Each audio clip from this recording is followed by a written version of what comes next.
A word to the wise. We are an explicit podcast tackling content with adult themes as well as entering spoiler territory if you aren't caught up with us. If you haven't been listening to the last, 4, 5, 8, 12 episodes, we're done with Dark Age. And we keep wrapping up Dark Age. We're doing that again. So, I'm super excited. And we're going to keep talking.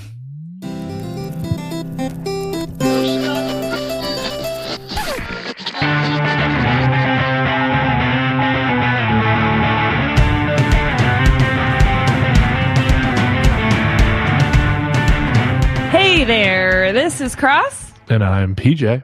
And we are Words and Whiskey, a podcast for veteran and novice readers alike. We tackle fiction novels and love to talk about what we're drinking. Nom, nom, nom.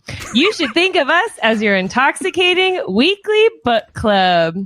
I just can't say enough nice things about these wonderful people that we're having today on the podcast. You know, they're my favorite podcast. I actually like them even more than my own podcast.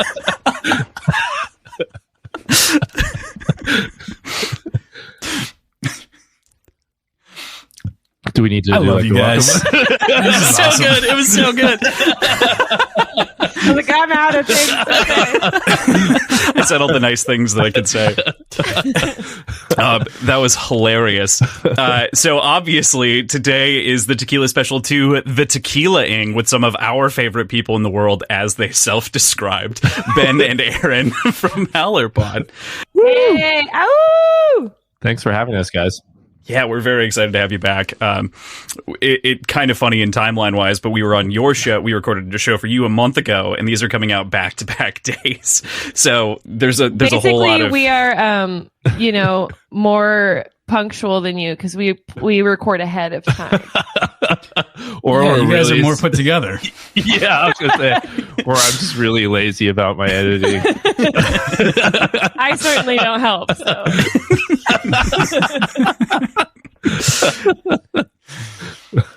It is a good it's time. like Tequila Special 2 and 3 back to back.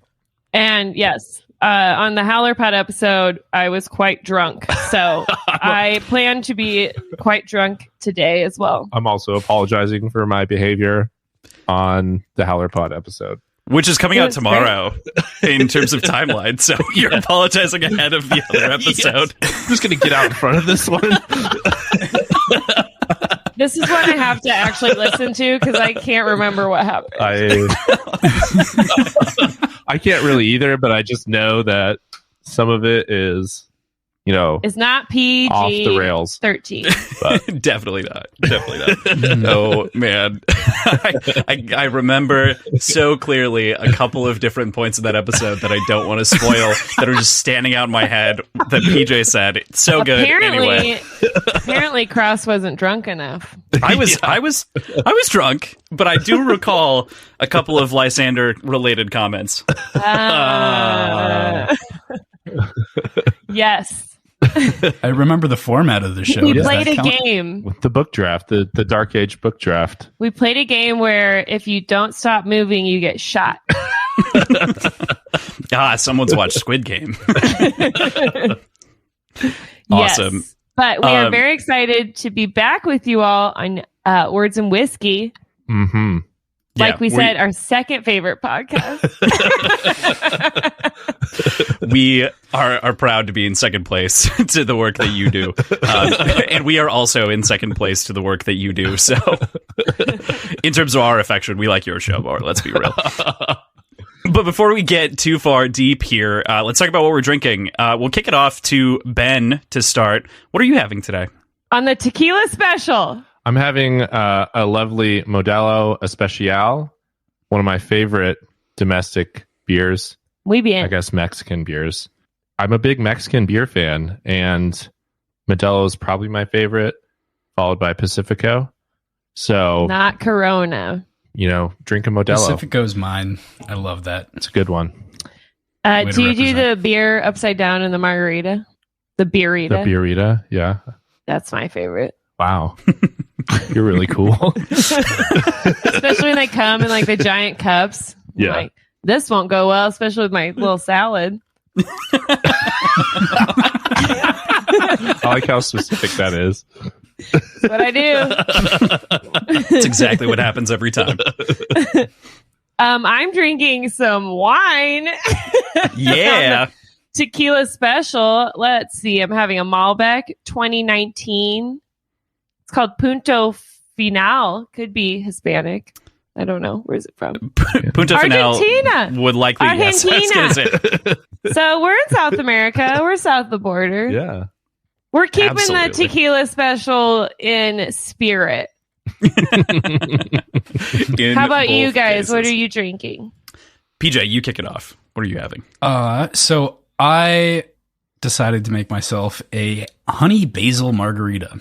So it is 2.5 ounces of tequila, 3/4 of an ounce of Cointreau, an ounce of honey simple syrup, the juice of 1 lime, 4 basil leaves, all shaken together, and then I garnished it with this like little put together thing of what is it? A honeycomb look at like that. scooper with a lime wedge and some basil leaves. What the hell is that? So, you know the thing that like, you know on Honey Nut Cheerios, the thing yeah. the bee is holding that it's scoops the honey? It's the honey stirrer. Yeah. I don't know. The honey picker upper. I guess it's surface area, like a lot of surface area, so I can scoop a bunch of honey. That's a tiny one, though. It is a tiny one. It's a teeny tiny little guy. See, if I had someone to make me a drink like that, I wouldn't be drinking Beautiful garnish. the dusty wine I found under my cabinet. Are you talking? You're looking I think at that's me when you're blame. saying that, like I'm going to make the drink. I also need somebody to make me the drink. Hey, PJ, instead of going to Wisconsin, you got to come this way. Deal. Just deal. I'm just going there now. Yeah. PJ's very easy to sway. Like happened on the other show where you jumped ship from my show to your show mid-episode. Yeah. Oh, now I remember. I do remember that. PJ's part of Howlerpod. That was good stuff. In a fight. Yeah. Awful. PJ, what are you following that up with? I've got Teal from Southern Grist Brewing Company. It is a hazy IPA, and I haven't tasted it yet. It doesn't give me any sort of indication. Oh, yes, it does. Citro, Mosaic, and Rakau. Rakau. Not familiar with that one. Lots of new hop varietals that are strange. Yeah. Yeah. Sounds good, though. Mm-hmm. Nice. Notably, the label is teal in color. So It's a nice looking can. Mhm. It kind of matches your shirt. it does match my shirt. For everyone watching at home. Almost perfectly. Very nice. Crossland, you are the caboose. What's up? I am. You are the ass lord. God damn it. I think we also went there. So I couldn't think of another red term, so I decided to name this after a character from the first Law series, the Bloody Nine. Been reading back through, of course. But my drink is a tequila drink. I took off the garnish and added it to the drink at this point, but 140 milliliter tequila, which is like 4 shots of tequila, 25 milliliters of grenadine, which is half shot, 6 mint leaves, 1 full lime, juiced maraschino cherry, and topped with soda water. So in this case, it's like half soda water. Yeah. It was just really to get a really nice picture in this glass. I had to fill it more, so it's aggressively poured. You could have that very easily and have yourself a much more reasonable cocktail. I'm just going to be nursing this for a long The time. color palette, it kind of goes with PJ's. Yeah. Yeah, you guys The match. pink and teal. It's cute. Oh, Ooh. the beer. Yeah. That one Hey, sounds I really know good. They all both do. about the Bloody Nine, and I will not give any spoilers because I know what you guys are doing. Yeah, we're going to do it next summer. Hopefully. Depending on how I quickly just we wanted get through. PJ to know that I knew. Would you like to spoil something for him? Because No, I just like to hold the power. PJ pulled off of his headphones. And then following that up with Super Skim from Wilmington Brewing Company, a double New England IPA co-brewed with another brewer here in town, the Bond Brothers. Very good, very tasty. I've had it before on the show, but Is there like a Is photo that a bunch of dicks food? on the bottom of the can? no, it's like leopard print, I think. I don't know. I thought it was Kinda, like SpaghettiOs. It kind of looks like SpaghettiOs. It tastes like passion fruit, though. But now that you said SpaghettiOs, I don't know that I'm going to be able to get that flavor out of my mouth. I like that. I thought SpaghettiOs and PJ thought bunch of dicks. Cross is drinking a can of SpaghettiOs tonight. We don't normally do videos, so PJ never knows that I drink SpaghettiOs and soup on the show all the time. Oh, I'm so wasted on Tequila this. special. This chicken noodle hit me really hard. Chef Boyardee with tequila. All right, so with that, let's get into the episode. PJ, you have a question to kick this off. Yes, I do. Let's start with a very easy one. Who is your favorite character from the series, and why is it Lysander? Ah! We're going to be covering the whole series, too, by the way, not just Dark Age, so feel free to touch on whatever. Cool. Yeah, but Can we ask the question Series again spanning. without the word yeah. "he who shall not be named"? Across the entire series, who is your favorite character, and maybe give a little blurb about why. You want to go? Go ahead. I thought Cross was going. Oh, no, you guys go ahead. They're asking us. Oh. Yeah, I mean, we'll talk, too, but, you know. Okay, well, I mean, I'm a bitch for a protagonist, so I have to say Darrow for sure for the first trilogy. Then, you know, we kind of switch from one point of view to multiple. So then I start kind of leaning that Darrow isn't my favorite. Ooh. And I think, I don't know, but I don't know. Just go with your heart. This is a lot of tension. It's palpable. It's weird. It's like the third time around, you know, I see so much potential in other characters that could be my favorite. You know, Virginia for me gains a lot of respect, especially when she's all cheek stabbed and shit. And Lyria even I start to like more in Dark Age. So I'd say the ladies take the lead in general. Can I just say the ladies? I mean, Victor had taken a swim. Fuck. I pick Volga. That was a great journey. That was a great journey. I'm glad we got to see that work itself out. Like, I always say Darrow, but I don't. It's not Darrow after Morningstar. You know. yeah, that's fair. That's definitely fair. I don't stand for these bad daddies. Mm-hmm. Yes. I've got a friend who's going through this series for the first time right now, and she started Red Rising on Monday or on Sunday, finished it, and is now in Golden Sun. She's like, I love Darrow. And I'm like, well, prepare for the shit, you know, like you're about to go through a whole lot. Whoa.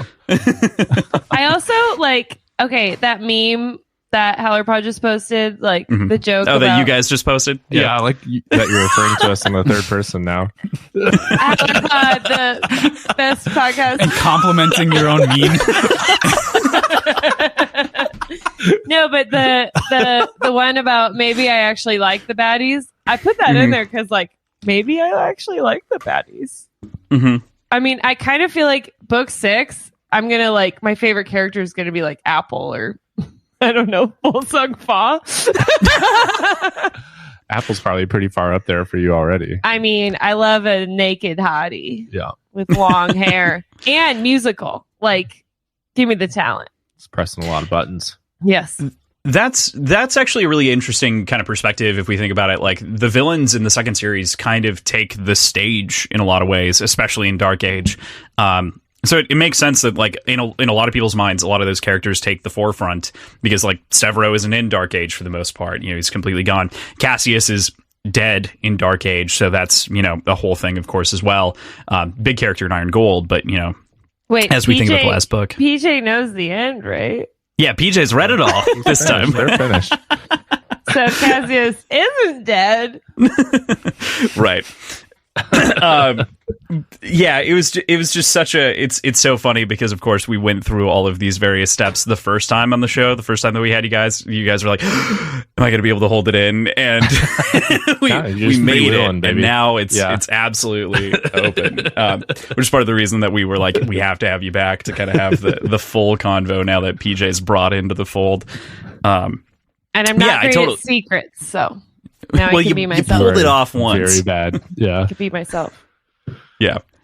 So I think the villains make a lot of sense. I think Volga is a great character, though. Good call. I also like winning. So, like, if the bad guys are going to win, like, I'd rather, like, ship one of them.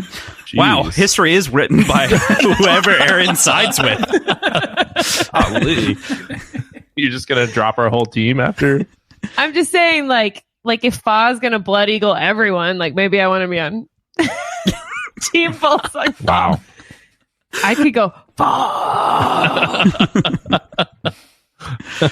it. All right, Ben, tell us that it's Cassius, because that's surprising.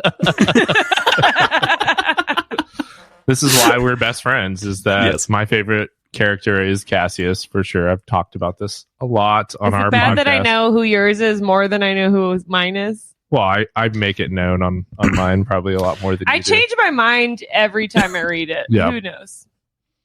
But yeah, I just think that he's an amazing character that goes through a really awesome journey that is emotional and affecting. And I just love his arc over the series. And I think it's a good encapsulation of why The Rising works, because it pulled someone like Cassius over to their side. And I feel for this guy. I don't know. I feel like Ben's also a sucker for good looks. I am a sucker that for curly hair, though, chin and some he's like curly hair. He's like I like the roguish qualities. He's not the antagonist. He's like the sub protagonist. He's like the kind of an anti-hero. He's the hero of his own story if he had his own books. Right. I think the term is like deuter antagonist or something like that. Like it's a secondary thing that slots into that space. I don't remember the specific definition, but I'm pretty sure that's right. Specifically, like he just unlocks some emotional connection with Darrow that, like, I think like their friendship, like Darrow and Cassius's friendship, to me is like way more special than like Darrow and Severo or Darrow and Ragnar or something Darrow like and that. Roke's is fairly similar. It is. And I think that Cassius and Roke are kind of two sides of the same coin, and that Roke goes one way, and you could definitely see how Cassius could go that way. But I think that he takes kind of his own path, and he's still not fully like on the side of the Rising. Like, I don't think he fully is on board with everything going on, but he chose a path that, you know, that he can respect himself at the end of the day. And so to me, I love his journey and like how he got there, and especially that he's just like the hero of the third book for sure. So let's say you didn't read the last Darrow chapter in Dark Age. Who would have been your favorite character? Well, he still would have been at that point, even if he would have died. But in the sequels, that's a fair point, because in Iron Gold, he's such a good... Okay, let's say you couldn't pick Cassius, though. Like, let's say you're second place. If I can't pick Cassius, then I'm definitely picking Ephraim, because... Fuck, me too. I love I love... My first favorite character is Ephraim, says Aaron. I personally just really love a sarcastic asshole that Han Solo type. That is kind of a nihilist at the same time. Yeah. And because, you know, I kind of identify with some of that. So I get kind of his outlook on life a lot of the time. But I think that Ephraim, it just brings like such a different energy to these books that was not necessarily there always, and especially in the first series. Like, he brings so much humor and just like this snark and just kind of pointing out the preposterous, like how preposterous some stuff is throughout the books. And I love characters like that in stories. Well, Ephraim gives us what Severo gave us in little spurts. For sure. And especially more of it. The first couple books. Yeah. Some truth more telling. Adult, but yeah. But then we couldn't have Severo like being I don't know, funny and jolly when he's like having a really bad time. Really bad time. So we needed Ephraim Yes. Yeah. to like be that comedic relief. Ephraim's a great choice. Why didn't you remind me? And then I would also say that Mustang is one of my all-time favorite characters as well. So I just love like somebody who's that smart and has a plan always. And I feel like we should just always listen to Mustang and do what she says because she's always got it figured out. And I love characters like that. So I don't know. I would definitely shouldn't have Iron Gold figured out the whole time. Well, that was a tough one for her to see coming, but she knew something was up for sure. Sure. She was trying. So yeah, I love Mustang as well. And she like the way that we love Horse Girl. Yeah, the way that she kind of unlocks like the kind of like the mission statement of the Rising for Darrow and like helps him figure out what he needs to be doing. I love that kind of aspect where like I don't think that he becomes who he she is provides without her. structure. Yeah. For sure. Love it. PJ, I don't know if we've actually heard your favorite character. We might have talked about it before. Is it Lysander still? I do have to say in like regards you finished to Dark Age. and I do have to say in regards to your Lysander, I listened to your episode with Logan. Yeah. And there were so many times where I just was like, I want to call into the show right now. Well, we had to let him say his piece, and then we actually got a lot of that. And I was like, "Did you not hear me shut it down in the moment?" Where I was like, "Yeah, but that's kind of eco-fascist if we think about it." And so we're like, "We can't side with that, right?" And Logan was like, "Fuck, you're right." And it was like, "All right, we spent 40 minutes letting you build that, and I took it down in a sentence, so we're good." That was such a fun episode. It was a good time, though. Yeah. That was so much fun. It was fun to listen to. Not as much fun as it is with you guys, but like just like a one line down. Hey, you don't have to protect our feelings. We already are very proud of ourselves. Okay. Blossoming egos all around. Apparently. We're very, very well adjusted. Aaron is really starting to identify with the villains. Apple all over. I'm pretty sure it's the abomination. Abomination. No, I'm fucking kidding. Oh, I was really ready to listen to that. I was like, Tell me more. I was like, I want to hear this. I was thinking, is PJ on the side of villains? Because like I'm ready to be converted.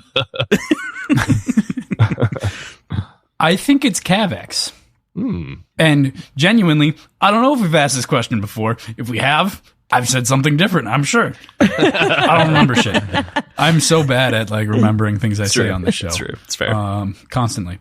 And including things that are just about my genuine feelings. I don't fucking know. See, this is where PJ and I are the same person, and you and Cross are the same person. Because I also don't remember shit. And you two are like steel trap.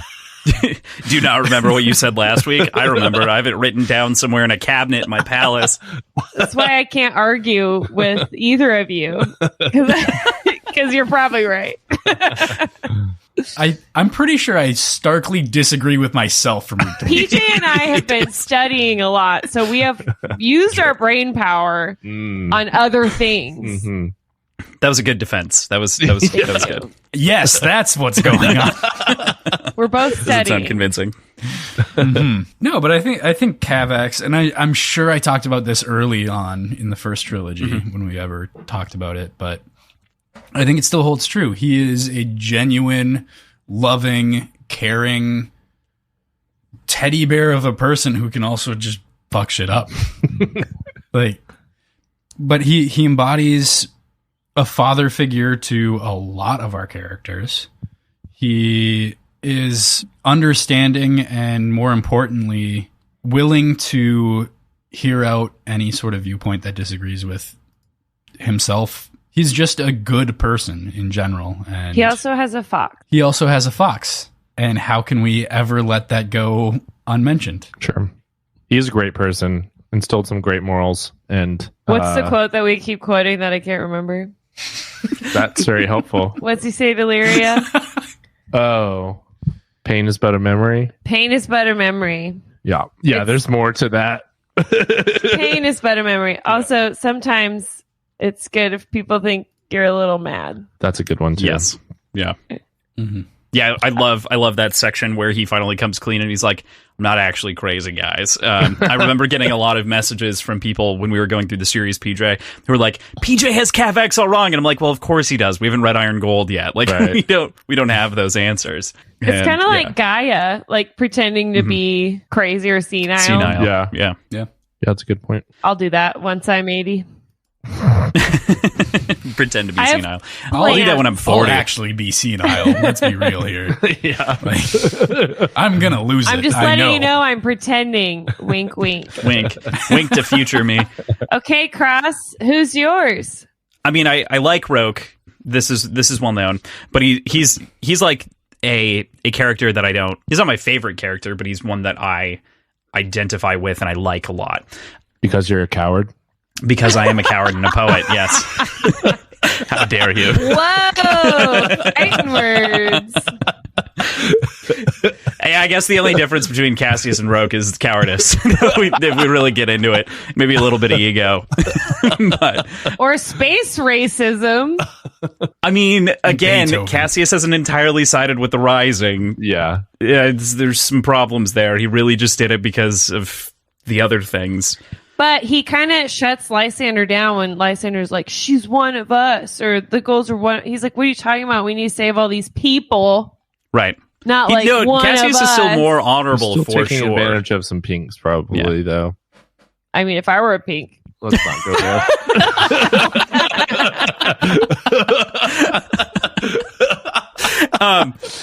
If Ben were a pink, he would be very excited.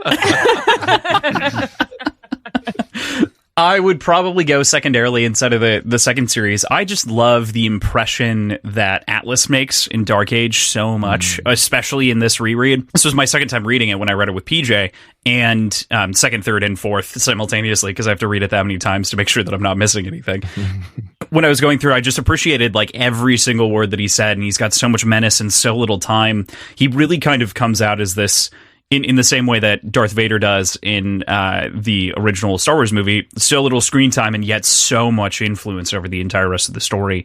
And in the backdrop of everything with Volsung Fa, in the backdrop, he's everywhere while only being in a handful of scenes. So do you support sticking poles up butts? I don't think that's what that means. I mean... As a form of psychological warfare to try to save lives, no, but it's fun to consider. I don't agree with it, but you know, it's a fun thing to think about. It's kind of fucked up that Pierce Brown, did he think of that, or is that something that like someone actually did and like historically? Yeah, that's Vlad the Impaler. Vlad the Impaler. Yeah. The guy who's the inspiration for Dracula. Like, yeah, he was impaling a lot of people. Oh man. Yeah. Well, that Thousands. makes me feel better that Pierce didn't come up with it. Someone in history did awful shit, and we're just miming that into literature forever. For entertainment. I like what you said there, though, because the more I read Dark Age, the more it does seem like the Fear Knight is supposed to be like a bigger and bigger part. Like you can see his influence more and more.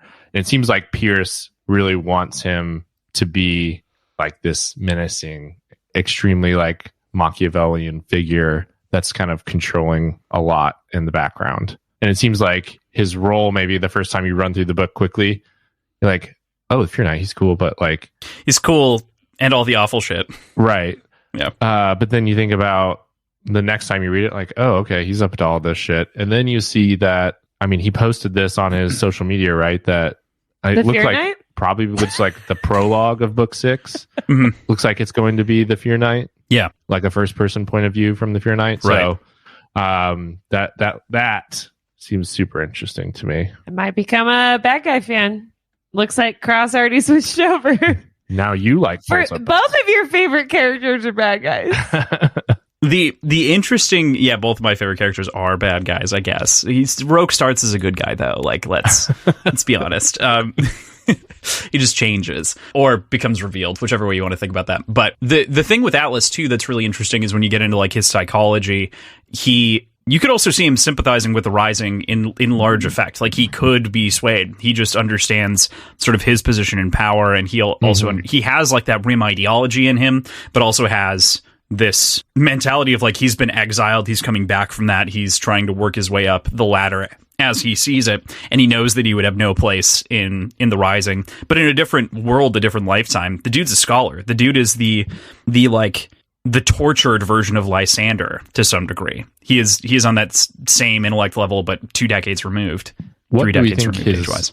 What do we think his like goal is? Is it just restoring the society, full stop, and then like he's cool, or do you think that there's more? I think it's ending the war. Okay. I seriously, I also think that if he could take out and I think that he makes this point at one point, but he's like, Darrow and I are the same creature to some degree because we both want this war to end and we're willing to go to whatever lengths necessary. That's why he goes through the impaling. That's why he tries to make a mockery of all the leaders that he captures and tortures them. And he doesn't want to do that. He just understands that it's the most effective way to. And we don't think that he through. wants power, right? Like, No, I don't think that he wants to be in power. He would kill Atlania in a heartbeat and she wouldn't stand a chance. That's my thought at the very least, is like, if he wanted it, she doesn't. No. Yeah. It could be all his if he wanted it. So it's just like he's just on the side and he just wants to win the war. Yeah, I think he wants the war to end. So like there's a reality that I could imagine wherein he's presented with an opportunity to kill Atlania or like suicide bomb the opposite side and he'd be like, fuck this, and hit the button and kill everyone else. Mm-hmm. Like that seems very much also in Atlas's wheelhouse of like, oh, I can take out everyone on this side and there's less suffering for everyone. Cool, done. Yeah. Interesting. I like that. I'm not saying that that's likely. I'm just saying it could happen. Right. Yeah. No, it's just like I have a hard time getting a read on his character, like exactly like what he wants. Well, maybe we get more, like you said. I think so. Yeah. If he inherits the power, like if he just is the de facto leader of the society remnant at some point, how do you think that changes the trajectory of the conflict? I think if he were handed the power, he would instead hand it to Diomedes and turn himself in, I think, and then would advocate for some kind of peace. Yeah. It seems. Okay. Just a thought. Not necessarily, but I mean, why advocate for peace when you can be the one to like instill it? I guess I'm also viewing it from the protagonist perspective, so I would hope that would be the way that it would go. So, fair point. I just think he sees suffering. Like that's the reality, right? Like he's trying to deal with solving that problem of suffering ultimately. Yeah, I don't know. He's just trying to find the quickest resolution. So I think a lot of times the quickest resolution could be surrender, but he doesn't view that as an option at the moment. So there's something else there. Again, we maybe just don't have quite the yoke on it, so to speak. That was a weird word to use there. He's the like character I'm most interested to see more of from book 6, I feel like. Mm-hmm. Yeah. So I have a returning question from the Tequila special round 1 from one of our listeners, Celine. How different were your expectations at the beginning of the series from where we are now? Now that we've finished, you know, obviously this starts off small and gets grandiose, but how do we all feel about the series at large and kind of the future and sort of thoughts there? We'll start with PJ, just because he hasn't had as much time to process this. I haven't. I've had no time to process this. I've had 5 weeks, a year to process this. I haven't done it. Feelings wise, I think it's the same because I came into it with a lot of curiosity and a lot of like just wanting to understand where this will go from here. Because right away in Red Rising, we're met with the speech from Nero and the Darrow's in the ranks of all the gold soldiers. Not soldiers necessarily, but I saw them as soldiers. Yeah, it's like the Institute kids. Yeah. Yep. Yeah. So knowing and then going straight into the mines, knowing that there's a jump from here to there. Yeah. Like there was just so much like, holy shit, what's going to happen? And that never drops. Like that feeling never goes away. So I guess I'm in the same spot I was right away. And you haven't had a chance to reread. I don't think I've ever expected it to get like so big and almost unwieldy at this point.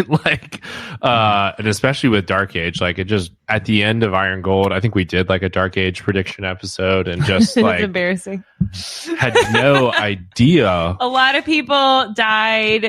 What we were in for that we weren't ready for. Yeah, I just like the way the story has opened up and continues to open up and challenge like kind of the thesis of the first series, and I love that aspect of it. And I honestly haven't read too many series like that where it kind of challenges itself. You need to read First Law.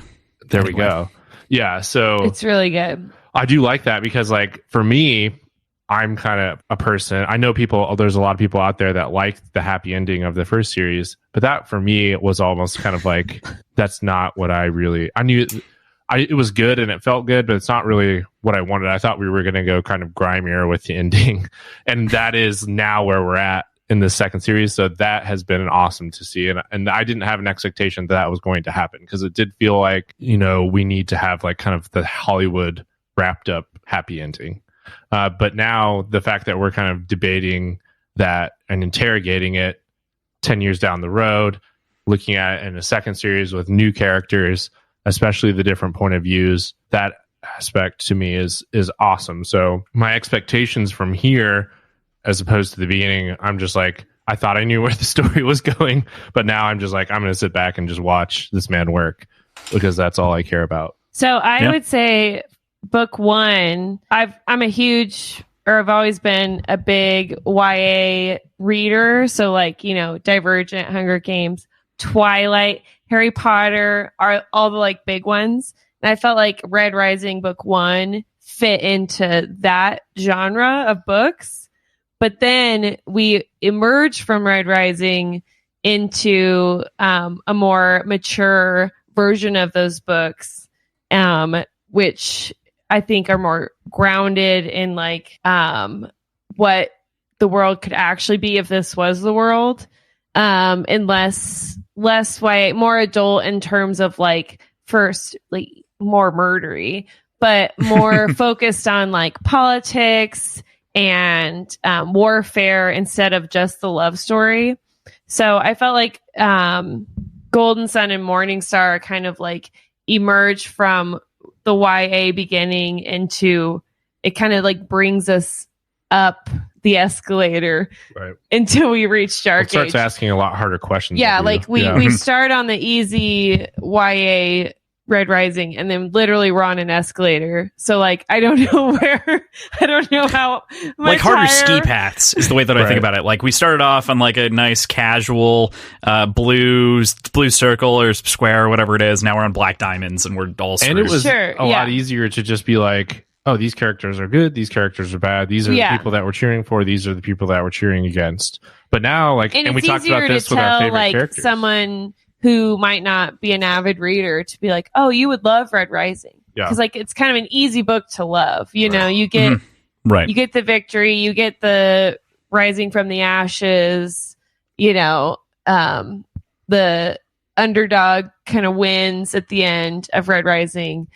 So that's like an easy book to swallow. But like you would never like tell someone who doesn't read much, PJ,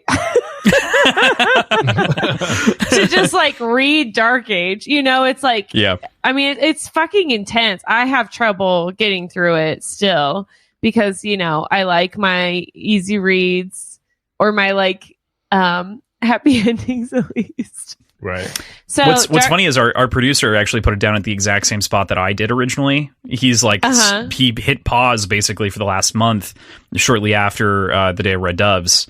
And I also it feels like, it feels like that's kind of like an interesting, like, wow point because the rest, like you're saying, Aaron, like the rest of the series doesn't hit that level until that moment. Mm-hmm. Yeah. And I listen to audiobooks and read to like escape my own thoughts. So I can like, be in this other world and kind of disassociate a little. But like some of these books don't like allow you to like have that freedom of, I mean, like, like we were talking about Ben listening to Ragnar die again, mowing his lawn and just like sobbing, like Pierce really like pulls you in to the point where you're like living through these characters. So I'd say the expectations for me was that it was, another easy kind of like mindless read. But now I'm here like 3 years later doing a podcast because the books are so dense and there's so much to talk about on them. So, I mean, they're just it's bigger than I thought it would be after reading Red Rising. I also love a book that's going to question like its main character. Like I think Red Rising, Golden Sun, and most of Morningstar were like Darrow, and then he destroys the docks. You're like, okay, Okay, dude. what was going on there? But at the end, you're still like, okay, we can see Hey, like Victor it's did serving it. the greater good, and Victor hit the button. Victor did it. yeah, where we did end up like being victorious, and so like it all worked out. Okay, hand wave. Yeah. But then like Iron Gold comes, and then it's like almost an entire book of like questioning your main character's decisions and like how we got to this point. And that's something I really love, especially in kind of a longer series as it develops. Like you can get these great arcs out of characters because of stuff like that. You know, like you can hate a character like Cassius, and then by the end of the story, you know, Never. we're all like cheering at him in Iron Gold, where he's saying like, "My honor remains." And I just love like being able to see a writer kind of develop that over that series. Yeah. I adore that. I think that that's also like the unsung praise of Iron Gold in a big way, especially in rereads. It is the book that matures this series way beyond the initial stakes and expectations, and gets a lot of shit for it because it breaks with so many of those norms. And in the reread, I have a tough time not saying that that's my favorite book in the series, just because it shows A, like a wider world from multiple perspectives, and then B, begins to shift and question and ask these questions of our protagonists variously. Yep. And it really That's kind of why like Lyria interrogates is that so original important. series. Like that's her entire role. And I know that makes people like uncomfortable that we question Darrow, but he does need to be questioned. And it's like she's making great points. So it's like her point is just as valid as like I totally understand, like, you know, we gave the Rising like 10 years. That's probably unreasonable to be like, you should solve every problem by now. But it's not like she doesn't have a point. Galaxy wide and not just one. Yeah, or planet. solar system wide. Yeah, and you're mixed up in a giant war and all this stuff like that. So I meant galaxy.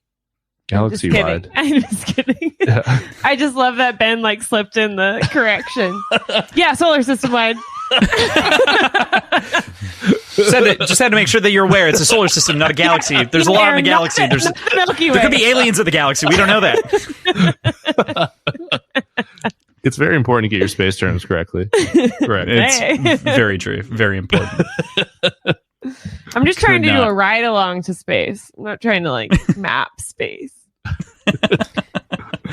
Excellent. No, I love that, and I feel like a lot of my feelings were encompassed there, so I really enjoy that. So, PJ, you had a question to ask. Oh yes. It also like fits in with the conversation we're already having. Well, I wrote this at the bottom of the. No, I wrote this at the bottom of the sheet, and Crossland moved it. So that's fair. Have either of you reread the series recently? And if so, what has changed perception-wise for you? I'll take this one because I just did it over the summer. I'm doing it right now. Aaron's in the middle of hers. I listened to the audiobooks for the first time, so that definitely changed my perception. TGR is life. Added a lot of voices. I'm now a TGR follower for sure. As you you looked should up be. what he looks like? No. He's a Scottish You keep telling dude. me not to. It is surprising. Yeah. My You wouldn't like expect it.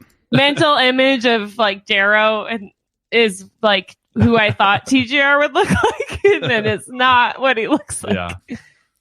So yeah, that definitely changed my perspective of some moments and added a lot of emotion that, you know, was there, but it just like redredges it back up in a kind of a different way. I think my biggest thing that I've noticed like over my rereads, and this is probably going to make Cross mad, is that I just like hate Roke more every time. No, it's reasonable. That's a reasonable feeling to have, guys. I'm fully aware that I'm baked into the wrong camp here. That's one where my heart has really hardened because I really loved him the first time I read the series. I'm gonna hide And, my heart. But you see the parallels with Cassius. You're aware. Sure, I definitely do. All right. As long as you admit that, I know and that I like, win.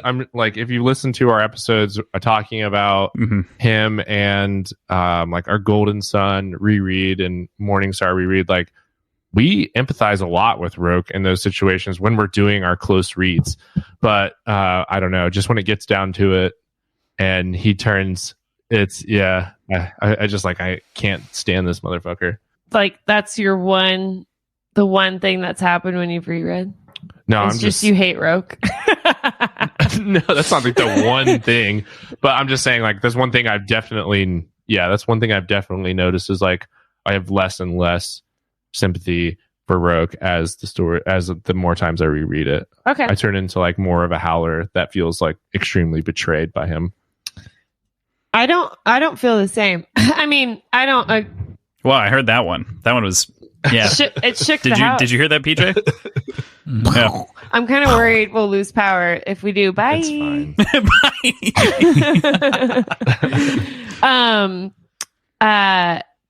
When I've reread it, what's changed for me is like recognizing all of the, what are they called? Cookies? Foreshadowing. Cookie crumbles? Breadcrumbs.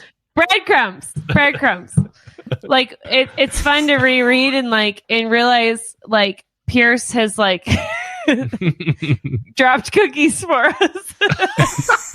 This is generally what I do whenever PJ says something ridiculous, but he can't see me normally.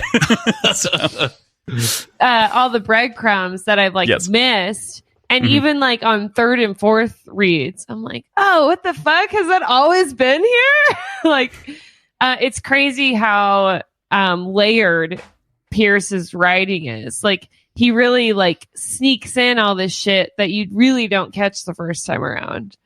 And then when you go back, especially when you know what's going to happen with certain characters, you kind of like pay attention more to them because you know they're important. So I think rereading this series, it's less like singular in terms of like you're only focused on Darrow's story. When you reread, you know everyone else's future, so you know which characters are important to pay attention to. That's a really good point. Yeah, you can appreciate those like smaller character arcs a lot more. Like a Quinn. Yeah. Quinn or like Lilith. Or, you know, even Severo in the first book, sure. You don't know he's going to be like Severo, you know? Yeah, right. So it's cool to see where that goes, especially like Severo and Victra, their whole like meet cute, yeah, like banter, and you're like, oh, you're going to get married and have lots of kids, you know? Like it's just fun how Pierce like gives us things to make the reread even more the word I want to say rewarding. Is flowerful. Flowery. But like it makes it's like powerful and flowery at the same time. Flowerful. Flowerful. It makes the reread like more like vivid because he's given every character their own depth. Yeah. Flowerful. I love it. Flower. Add it to the dictionary. I love it. That's good. Cross, did you go or PJ? I can't answer this question. Well, yeah, it's a fair point. PJ actually can't answer this question. Tell us about your reread, PJ. Yeah, PJ hasn't had time to reread. What would you look for in a reread, though? Like, what would you want to try to focus on and pay attention to? Do you feel like you should now that you've heard how impactful it was? Yeah, absolutely. I think I will. I don't know if you'll have time with Cross. That's the problem. In your schedule. Until he's done with school, maybe. After I graduate, I think I will. But even then, am I going to want to start another like restarted long series? Yes. While doing another series in depth? I don't know. Did you do the audiobooks yet? I was gonna say audiobooks are great for just like when you're doing other things, especially if you've already read the story. Putting on your makeup, straightening your hair. Yeah, so like I do it. PJ definitely straightens his hair. Walking my dog. Sometimes when I'm like working or doing like admin stuff at work, I'll just throw on an audiobook and listen to it. Especially ones that I've already read, because then you're kind of like you can go in and out. You don't have to listen to the story as much. I could definitely do that. Maybe I'll start that soon. But what would I look for in a reread? The cookies. The cookie crumbles. I guess the cookies is one. They're Oreos, by the way, if you pay really close attention. I love Oreos. They're like the So do I. Oreo shells that someone has licked dry. Oh, I don't want those Oreos. Ooh. The cream is where it's at. It was Anyway. me. I licked them dry. Have you ever had the lemon Oreos? Ew. No. Oh my god, fire! Lemon? I haven't. Get on it. They're so good. Get on it. I don't think I like lemon. No, you do. What are we You into like- this week? Cookie Lemon or is Oreos. the filling lemon? It's like a gold Oreo with a lemon filling. Oh, you are Okay. a gold. Yeah, that sounds. And that sounds They're dope. so good. Excellent. That sounds Excellent. good. That honestly sounds disgusting. I don't like lemon stuff like that, but I love lemon Oreos. Really? See, I'm a Yeah. big fan of like lemon meringue bars, so I'm sure this would be right up my alley. You're down. Yeah, you love them then. Yeah. All right. Mm. This episode Anyway. sponsored by Lemon Oreos. Lemon Oreos. Get at us. Brought to you by Nabisco. Check out new Golden Sun Oreos. Those are Golden Sun Oreos for sure. Fillings made of lemon and the blood of your enemy. They betray you the next day. Don't worry about it. I think I just look out for things that I missed entirely. Sure. And we did a pretty good job of like combing through everything, Yeah. but I'm sure I missed shit. I know I did. You did. Yeah. So I'm excited to find all of I'm it. aware that I miss shit because people bring it up to me and I'm like, oh, fuck, you're right. Shit, Yeah. 2 hours wasn't enough to cover that 40 pages. My bad. So we used to talk all the time about sci-fi references, Yeah. and those kind of fell off a little bit in favor of historical references. But I realized this week, and I have no idea if we brought it up on the podcast, but it escaped my memory altogether. The ship from 2001 Yeah. is Orion. Yeah. The Orion. I don't know why I didn't realize It's also that. so many things, though, where it's like Yeah, it's it's weird like to a lot mention, of like space call stuff. that as Yeah. directly, but yeah. Yeah. That's a fair point. The what from what?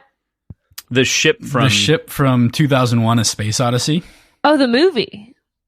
Yeah. and the book by Isaac Asimov. Yeah, I didn't read the book. No worries. No worries. Don't worry about it. It's only a really cool series Neither did I. about space futurist. It's neat. Don't worry about it. We Don't worry know about it. you don't read. I do now, damn it. Can PJ read? Can you read? Barely. We should put a poll up. We know he listened to the audio. I can't read anymore. Now that I've gotten on the audiobooks, I haven't read in like 2 years. Yeah, I forced myself to read, so I mean, my eyes are so dried out from working. Like I can't even imagine looking at my Kindle. sounds like you need some blue light glasses. I wear blue Yeah, light you glasses. need just some rotos or something. I wear blue light glasses. Get some eye drops and I don't know. I'm just saying. Okay. In rereads, like I said, kind of in the last question to some degree, like my appreciation for Iron Gold has grown a lot. Obviously, one of the things that I picked up on and I liked were some of the Stoic and historical undertones, but in my first read, I didn't catch them, most of them, if all of them. And then in subsequent reads, it kind of grew on me and I started to understand that how inspired a lot of this is by classical literature that Pierce loves. And so Yes. that became like an attachment of mine and something that I wanted to bring to the forefront with our show, PJ. So that's one of my growing loves in the rereads is the appreciation of things, and also has led me to read things that I've never read before. We talked about Kipling. I read some Kipling because of a band that I like, put a couple of Kipling lyrics inside of some of their songs, brand new. But I then read a lot more Kipling after Pierce Brown started to quote him so much. And that's when I started to like piece together these other components that he's pulling directly from Kipling a lot in Dark Age. Rudyard Kipling. I said Rudyard, and I got made fun of so extensively on our Discord. I can't even explain. I wouldn't have known. Ooh. Yeah, I was... Yeah, it was one of those things where I've never heard it said, and then everyone's like, Crossland, it's spelled Rudyard, and you're saying Ruyard as though it's like something completely different. I was like, yeah, I thought it was fancy. I thought it was French. Yeah, right, exactly. Yeah. He's a poet. It's got to be pretentious. I was gonna say that works. But yeah, that's what I've really appreciated in rereads. That's really cool. More, I like that. In addition to characters and kind of everything else we've mentioned is, when I find something that I don't know, I've spent the time to like look it up, read what it is, study it, so then I can like use that and also talk about it in the show with you. So it was it was a fun thing. And that's a great point about Iron Gold, because that book does just grow in the reread so much, especially because it's like very jarring after the first 3 books to change the point of views and add it in and have a different perspective 10 years later. So that one almost kind of just like really needs a reread to really appreciate what Pierce is doing there. Yeah. PJ is the only one that I've talked to of the friends that I've recommended it to on first read that really truly loved Iron Gold off the bat, and I think that's partially because of how slow we took it. Because I think that a lot they're used to kind of the breezy pace of the two books prior, and so the way that this kind of slows down and builds all these arcs a little bit more pointedly, becomes. I don't think I liked conversation. Iron Gold until after I read Dark Age. I remember liking Iron Gold, but being like kind of just thrown by it. Like I was just, it wasn't what I was expecting. It was hard as a pure audiobook. Right. I know a lot of people had that experience. That's also true. I had a bad experience. Well, bad jarring. I would call it a jarring experience. But there's just like that Lysander narrator just doesn't have a lot of emotion in his voice. And like, I know Lysander's supposed to be really calculated, but like it almost got to a point where it's just like, you were talking so fast and you're talking without any kind of emotion at all. It's just like you're just reading. He was very haughty off of a page. And then Lyria was like so melodramatic. It was just it was tough. Yeah. Side note, that audiobook narrator that does Iron Gold does a couple of other audiobooks incredibly well. She did Neil Gaiman. Neil Diamond? Gaiman. Anyway, she did one of the Neil Gaiman books and did fantastic work there, and also did work in... I feel like my relationship with the audiobooks is completely different because I read them, or I listen to them while I'm reading. Huh. So he's got the book. Because I read so fucking slowly. It's a lot of work. I read really, really slowly. So I put it on double speed on the audiobook and read while I'm listening to it because it's about the same pace. You're watching the captions or the subtitles. Basically. Yeah. Kind of. It just really, it makes sure I'm focused on it and my mind can't wander and just like scan the page and not actually take anything in. Right. Yeah. I've never tried that before. I don't know. Most people I feel like read faster than double speed on the audiobook, but I don't. Piera talked about it. She was like, dude, it's got to be 3 times. Like, I want to skip words. But you can't compare yourself to Piera. She listens to everything way faster. Yeah, she's just like on a different... And she's like eating through books faster than all of us. Her metabolism's off or something like that. She's like a rabbit. Book metabolism. Yeah. The rabbit. That's good. Okay, so this is a fun question that was submitted by one of our Discord patrons here. If you had your own legion, what would you name it? I'm ready. Yeah, got it? I have 3. Okay. Dang. The Pony Patrol. The Colt Commandos. And the Philly Philanthropists. Philly Philanthropists? Yes, they are they're like the fundraising. Yeah, they're helping. Like a bunch of silvers. So overall, they're horse legions, but they have their own. I like that. You're kind of going with the Pegasus theme. But they have their own like roles under that umbrella of the Pegasus. Wow. Interesting. That was good. Good also work. the Sunblood Sisters. Jeez. Wow. You're hitting that alliteration real hard. Good work. Off the top of your head. We didn't give you these questions ahead of time. That's just for everyone else's reference. Really on the spot. Let's see. Also, no, just kidding. I was trying to think of another name for a horse. I did used to play the Gelding Gals. That doesn't make sense because the Gelding's a boy horse. So. The Gelding Gals. Doesn't quite work. The Mare Maulers. Wow. Okay, I'll stop. Thank you.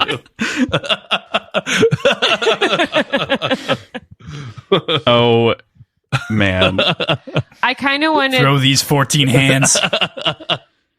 I think I'd go with the Mephistopheles Marauders. Wow. Yeah.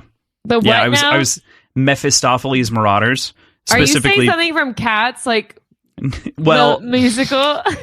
Okay, let's back up. Mr. Mistopheles. Yeah, but that's like the nickname for the devil, which is also Morningstar and Lightbringer in theory, are both nicknames. So to go in and have a legion named after both of their sort of I can't stop alliterating. And Aaron can't stop. PJ, do you have one? I mean, if I want to go with just something Legion, I'd go Sasquatch Legion. Fair. But Yeah. if I want to go a little bit more fun with it, I'd go Uncertainty Principle. Okay. What? I don't know. This is like a Quantum physics. thing. Oh. What? Would you like to explain the uncertainty principle to us? I don't know if I can right now. Are you uncertain? So it's essentially Well done, the Ben. probability that a single God, how do I describe this? How do I describe this succinctly? It's almost more of like a philosophical concept within physics, right? Like it's a Kind of. Is this part of your engineering? Philosophical, and I have a physics degree. So this is from quantum mechanics. Ew. right. The probability that a particle will be in a certain state as opposed to another. So That sounds like a cool lesion. You should definitely pick Heisenberg's that. uncertainty principle. Yeah. Love it. The Heisenberg Hellions. There we go. I got it for you. There you go. That- We need more alliteration.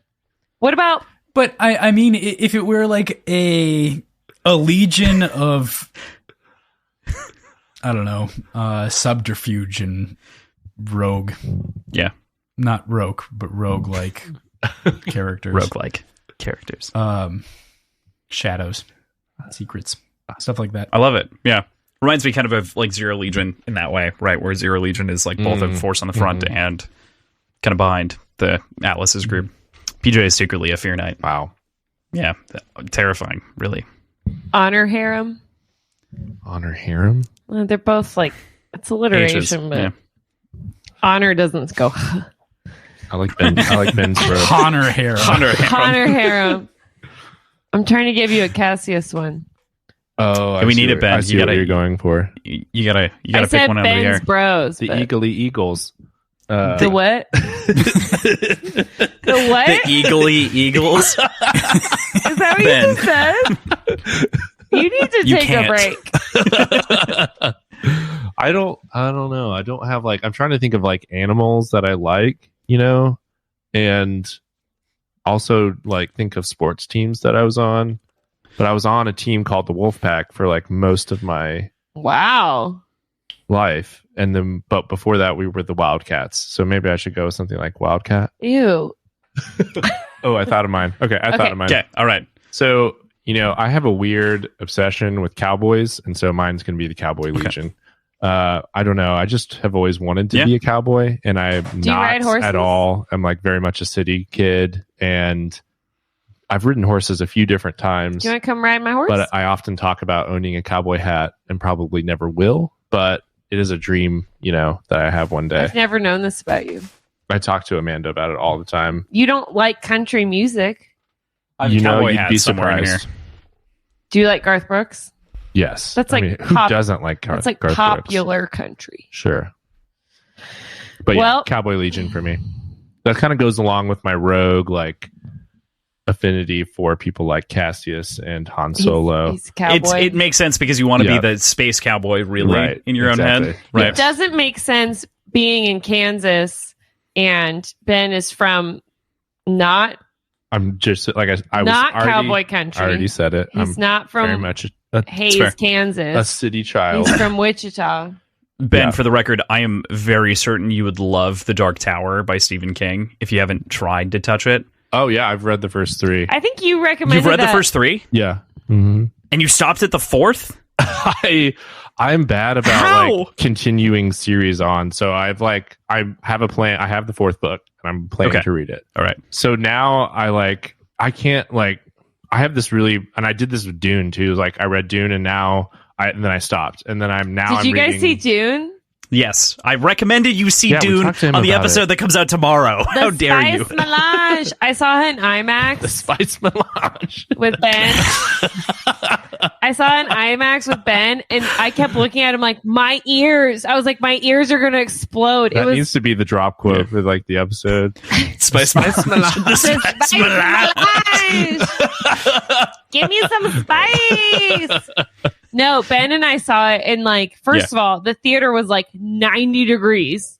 And I was just sweating. I took off my socks, my sweater. Ben's just sitting there having a great time. And I'm like, I'm fucking melting. Anyways, it was an IMAX and my ears almost exploded every time. Like when the creepy witch ladies came and it was like, Ben and Jess, right? That was a good one. That's a good but impression. it was like, my brain was like, you know. I love that. I love that theater experience like that. It was intense. We didn't just watch it on HBO like everyone else. I went and saw it in theaters and then watched it 5 times at home. All right, leave me alone. 5 times? What have you been doing? I've seen it 6 times at this point. I don't know. Do you have a job? I do. But yeah, I don't know. I just PJ, did you see it? Yeah. Well, that's actually a relief. Recording wise, tomorrow we've got an episode coming out on Dune. We have an episode on Dune coming out tomorrow. So I have to make a plug that has nothing to do with anything. But my sister-in-law, her aunt is the princess in the first Dune, Virginia Madsen. Oh, wait, which princess? The one whose face is the full Princess screen. Irulan or whatever. Irlanda. Okay, yeah. I was just thinking Aaliyah for some reason in my head, which could be considered through a princess. marriage. She's my aunt. Well, you should tell her who you like. Virginia Madsen. Yeah, so it's Michael Madsen's wife. Yeah. No, his sister. His sister, yeah. Sister. Sorry. Michael Madsen is also in her family, so yeah. I'm famous. No, I'm just kidding. Aren't you cool? No, that's actually awesome, though. No, my sister-in-law, her aunt and uncle are Virginia and Michael Madsen. But I watched the whole movie Dune 1984, and I told my brother, and he goes, "That was Aunt Virginia." I was like, "Which one?" He's like, the whole face screen at the beginning. I was like, "Oh shit, that was Aunt Virginia." I didn't even know. That's awesome. That character isn't even in. PJ, of course, has not read the book because PJ doesn't read, as we've talked about many times on the show. So his face. PJ's not seen the original, so he doesn't even know. He doesn't even know the character you're talking about yet. Fantastic. I'm very excited that you guys both like Dune. It's going to be really funny when I come out recommending Dune so hard a week after our Dune episode comes out. It'll be good. People will still have the weekend to see it. I'm excited for the Dune episode. Yeah, I just started. I'm like 100 pages into Dune Messiah now, so I'm like, I'm gonna get better about reading sequels because I do this thing where I'm like, I just want to read the next thing. I have like a long list of stuff I want to read, so I just and you might die tomorrow, so you have to read them all. But the only one that's worth it is Messiah. I just want to save you time. Okay, good. That's good to know. Personally, but as far as like Stephen King and The Dark Tower, I definitely want to get back into that. But now I need to jog my memory a bit and reread some of that. You probably get away with rereading just The Wastelands because it gives you enough of the rest of the characters. Just that third book, but I love those. I love those. The Drawing of Three is so good. The Drawing of Three was amazing. So it's one of the best books ever. Period. Anyway, yes, I would agree with that. It's great. All right. So wait, did everyone answer the Legion question? Cowboy Legion. Cowboy Legion. Yeah. I don't know. I think now I'm thinking Cowboy Cross would be a better name for a cowboy. I'm thinking that My Legion does a lot of Pirate PJ, scouting. Cowboy Cross. Pirate PJ. These are our nicknames now, PJ. They are. Pirate Peaches, let's be real. That's all I got. As he goes by. Excellent. You didn't think of one for either of you. Good work. Good work. Eagle-eyed Aaron and beautiful Ben. Aww. You cod. Oh, wow. You cod. I don't know what noise there's our pirate crew. It was good. Screech. What two characters, this is another question lingering over, what two characters do you want to see interact most in book 6? Darrow and Fa. I want the throwdown. Wow. All right. You came out of that quick too. You're I just want that. I want that throwdown because I don't think anybody can step to Fa except Darrow, and probably not even Darrow. But I want to see him try. I'm gonna say Darrow and Severo. Because I want to know what the fuck happens. They did break up. They're in a breakup. I want to know if Severo is brain diddled, and I think Darrow that is going to be a tough moment. and him confronting each other won't be. Are you guys on board with that theory that Severo is going to be brain diddled assassin? I think so. I think that it'll be played against Darrow specifically. I think that makes a lot of sense. PJ, your thoughts? This might be the first you're hearing of it, to be honest. Do you know what brain diddled refers to?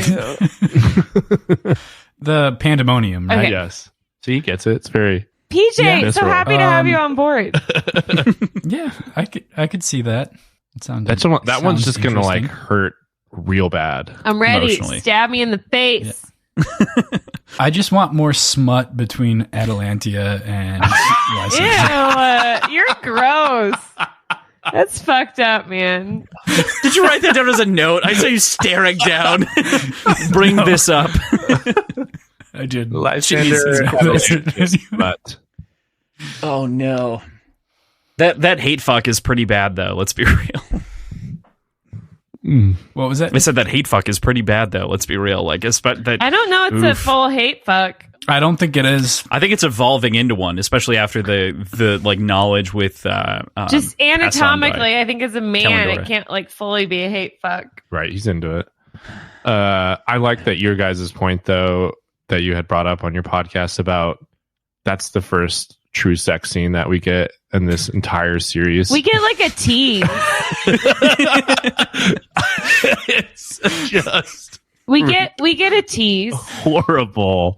That's 6 books. Pierre for made a that. fantastic point. She's like, Pierce did this intentionally. Pierce did this to fuck with us. He knew that we wanted something, and he gave us this. Right. Golly, what a tough one. In earnestness, though, I want to see Pax and Darrow. I want to see more actual father-son My heart. conversation. It's a great moment in Iron Gold. Once again, we're just naming off all these like great The one moment that we get. The chapter right after the Well, Fantasy. now Pax has changed a lot since Darrow saw him last. I'm just saying, for a he's bad a book, it's fucking got a lot of great badass moments. pilot now Yeah. who saves people, and he's like been beaten and slapped, and I think he's changed a lot. So I think maybe he might be a little more understanding of his father. Hard to say. Because he's like suffered the same inhuman treatment as his father has from all these baddies. So maybe he'll have a little more sympathy. I think he's completely understood. At least, wow, I just hit my desk with my knee because Tall my motherfucker. legs are too long. Yep. Sasquatch Legion. There Can we I go. join your Legion? I mean, I'm pretty tall for a girl. Sasquatch Yeah. squad. Come on. Thanks. Come on board. Damn it, Ben, we're alone again. Towards the end of the book, All by myself. I can't remember exactly what scene it was, but Pax talks about how he completely understands Darrow's like predicament that he's in. Mm-hmm. He does. Like he has feelings as a child, as a son, but he is completely understanding where those decisions come from, which is super obviously mature and a little bit sad. But I think it'll be a very interesting meeting because I don't think it'll be, why did you leave me? There's not going to be any of that sort of thing. It's going to be, how do we build our relationship from here, from both sides? Going to be such an emotional moment. Yeah. I had That another doesn't one, happen, but I'm gonna I be really realized where sad. you went. No, you can go again. A singing. One I don't want to see the most is Victra and Severo. Ooh. You don't want to see that? No, because it's going to be so bad. Oh, because he's going to be brain diddled. He's going to be brain diddled.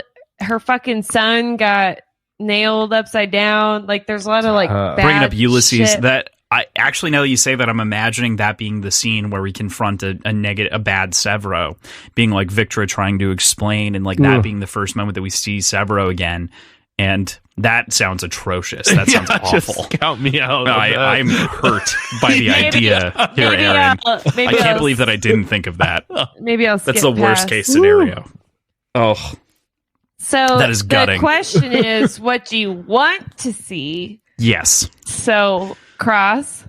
I really want to see like Atlas and Mustang. That would be like a dream pairing to me in some regard inside of scenes, because I think that would be a true, like, Atlas seems to have the mind's eye, like seems to have a good grasp on this, and Mustang is just so much smarter than everyone else that I think without even knowing what the mind's eye is, she seems competent enough to like grab onto a lot of those details.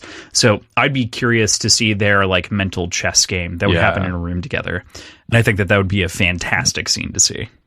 Nice. That would be a hell of a chess match. So last time we asked, how's the comeback going? And obviously we are a part of the first part of this comeback, but how's it going? How do you guys feel coming back to the show and everything else after, the break? And it's horrible. That's Jesus, not a great Aaron. way to talk about it. No, it's like a mini like interim. I wouldn't call it a comeback. It's like Don't call it a comeback. It's like a interlude while we wait for book 6. Yeah, we're figuring it out. Like, it's been awesome to pod again. Like, it's fun hanging out with Aaron most of the time. And as if we don't hang out every day anyways. It's fine. I see enough on Instagram that know that you guys spend time together constantly. It's cool. No, and then we've had really great guests. Obviously, we've had like a really fun show with you guys. That word pretty shitty. I'm sorry, Let's I'm be like real. deep throating this Truly popsicle. I don't know how else to eat it. You have to I think that's pretty much what you do. You like sure maybe you put squeeze your it out. microphone right next to your mouth while you're doing it, please. you gotta like really suck on it. You just gotta really suck on it. Yeah, but it's been cool being back. And Woo! Are you okay? It's tart. I just got a mouthful. Okay, I'm done with my Truly popsicle. Okay. You can continue. Thank you.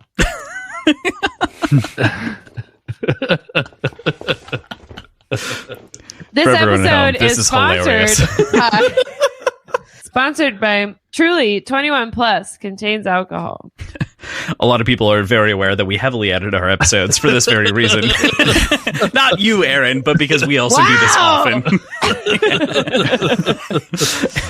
I have a feeling we're going to leave all of that in. You're probably right. You're correct. So I've really enjoyed the draft. Got off totally there. I really enjoyed the draft, even though I was like, this sounds stupid because I hate sports things. You did tell me that multiple times. I was like, before we this did is those. dumb. And then we did it anyway. And I've really enjoyed it because it's fun to like think about the books in terms of the best moments. And it's a good way to like remember like some niche exciting things that have happened in each book. And it's also fun to win. I was going to say, do you want to hear really why it's been fun for her? It's because she's won the last 2 drafts. I like winning. I'm very excited to win the DA draft, for the record. I like being the most liked. I don't care if I lose. I just want Ben to also lose. I think that I'm going to have I feel good. I'm editing our Iron Gold draft right now, and I'm feeling good about where I'm at right now. Sure. So I think that I might be able to squeeze out a win on that one. Although you have a strong following and it's tough. So It's because I got the jokes. I definitely know I'm Did not you see winning. that? A bug just hit me in the face. Really? Yes. You deserved it. I'm definitely not winning the Dark Age draft, so I'm really putting a lot of my hopes and dreams on Who's winning it? the Iron Gold draft. I don't know. It's just I know it's not me because my draft was terrible. PJ's raising his hand. PJ believes that he's going to win this draft, and that's absolute tomfoolery. But no, it's been fun to get back and like interact with the community again. Like we were obviously like still doing a lot on Instagram and stuff like that, but having episodes and getting emails in from people and being able to talk with like our old Howlerpod crew again has been really awesome. You're part of the crew, guys. Yeah, you guys freaking... I meant to do a piece of Thanks. You gave we us appreciate it. We love the this. Miley. Yeah, that was oops. Yeah, shout out Miles, shout out Heather. Like we had such like a magical like afternoon drafting with Heather. She's so Magical. amazing. And Have you guys talked to Heather? You should. No, but I've listened to a lot of Heather's historical context over the course of the show, right? Over the course of your guys' show. And I also intentionally didn't overlap with anything that was said on your show. So like after hearing it, because I didn't want to double up for everyone's ears, I was like, everything can be new for everyone. So it was kind of, she's awesome. And then it's fun to also always I hope fun she's to like president. Yeah, she's gonna save the world. She's incredibly intelligent. Yeah. It's also fun to just like shoot the shit with Logan and Thomas and then you guys. And so that experience has been good. And then like we're trying to figure out mostly you guys. Trying to figure out a few more episodes to do. So Erin's she's not in on that plan yet. So fair enough. I'm not in on it. Like I'm kicked out. No, I just haven't informed Ben you. Ben has to keep me around because of my Photoshop skills. No, I just haven't informed you of what you're doing yet. That's all.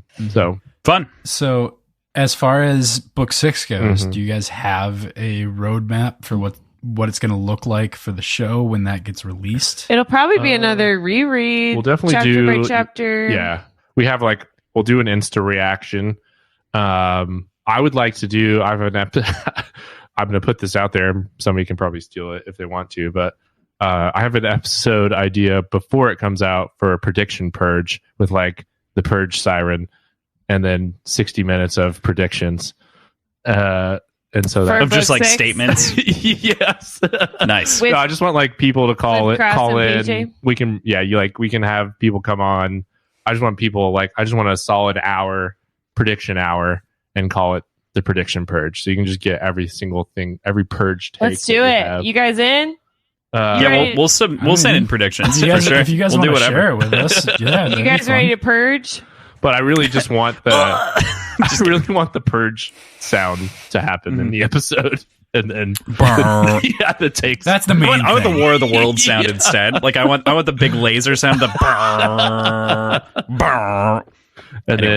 I know what that means more than I know what the purge. Yeah, you don't watch horror movies, so you probably don't know the purge. But I don't watch scary movies. So War of the Worlds is a scary movie, though.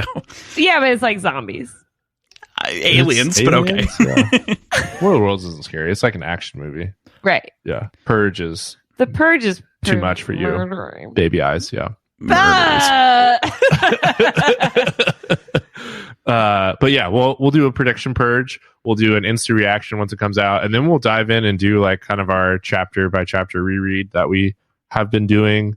We're hoping that Pierce goes back on a book tour and we can get out there and hopefully meet up, interview him again. So we should coordinate. You did say reread just now. Are you planning on reading it before doing any sort of? We'll read it or any sort of recording, or do you want to try to read it while you record? Sure. So yeah, typically what we do, like the way that Howlerpod works, kind of, we want to reread it with the perspective of knowing what happens. And so you mean record it with the perspective of knowing? Like the chapter by record chapter. our episodes with the perspective of knowing what happens. That way we can kind of... Unlike PJ, we like to know what's happening. Right. So we come at it with like... the way we did it with Dark Age is we read it and then we did kind of like an instant reaction episode, talked about our thoughts, feelings, favorite parts, that type of stuff. And then we read it again and did like 5 or 6 chapters at a time and then just made those into single episodes. And so then we can kind of talk about it within the context of the larger story. And by the way, behind the scenes is Ben saying, Aaron, finish Dark Age. We need to record our Insta reaction. And I'm like, I can't fucking finish it. I'm too depressed to keep reading. Yeah, it's not like an instant reaction if it comes out. And you're like, we need to record. I'm like, fine. I'll just be more depressed. Yeah, she was pretty upset by the time we recorded that episode. I wasn't having a great time. Yeah, but after that, like, I don't know. We have got, after book 6 comes out, who knows? Like, we hope that there's television news by that point, and then that would be kind of our next step for the podcast. So we'll see where it goes. And if I recall, have you guys covered the Sons of Ares comic books at all? No, that was going to be kind of part of this interlude that we're doing, but I did just listen to the audio dramas, which were the graphic audio, which were great, especially the first one. I like the first one a lot. Did you guys listen to those? than the second one? I've listened to the first one now. I've read both comic books. PJ has not yet. You guys are planning to do an episode on that? That is next week. Nice. So okay. That's the first audio drama that I've listened to, and at first I was kind of like, this is kind of cheesy, but then I like really got into it, and I was like, this is fucking awesome. Yeah. So I've read the comics a few times. I'm like, I didn't honestly. have you done? Did you do the audio drama yet? Yeah. Yeah. I did those too. I like the audio dramas. Like The first book and audio drama, though, I do think it is a bar. Is a above better the other one. story than the second one. I would agree. I like the first book more than the second. And then like for me, I understand the art style, but didn't love it. So do you even like comic books? Yeah, I've read a lot of comic books. I don't think I've ever read a comic book. Did you actually read those, or did you just listen to the audio drama? I opened it. Good job. It's better than I expected.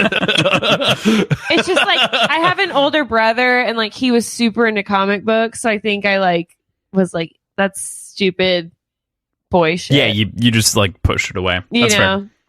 Yeah. I mean, comic books, they kind of remind me of like Powerpuff Girls, which I was into. It's not like my favorite medium for reading stuff. Powerpuff Girls are framed as like comics for kids, though, Yeah. for sure. The way that like those shots are all, Yeah. So like, I like Powerpuff Girls. Yeah. So you should like comics, yeah. I That's don't what know. I'm hearing. I'll try it before we record. Obviously, I've gotten in and out of them over the years. Like, I got really into them for a while and read a bunch. Just kind of more of like the classic type major comic storylines. Kind of collected the trades and that kind of thing. Oh, nice. Yeah. But that's about it. So I do think that they're definitely worth like checking out. They're good extension of the story, and just like honest. And the first one's like really, I thought was really good, especially once you read like the audio dramas on that one's pretty good. So, but to sum up, our plans don't include anything that's not related to the Red Rising series at this time. At this of time, course, yeah, right. But we've got like, I don't know, we've got some projects we're working on. Howlerpod Idol. If Aaron ever records a song, wow, that I wrote for her. Studying.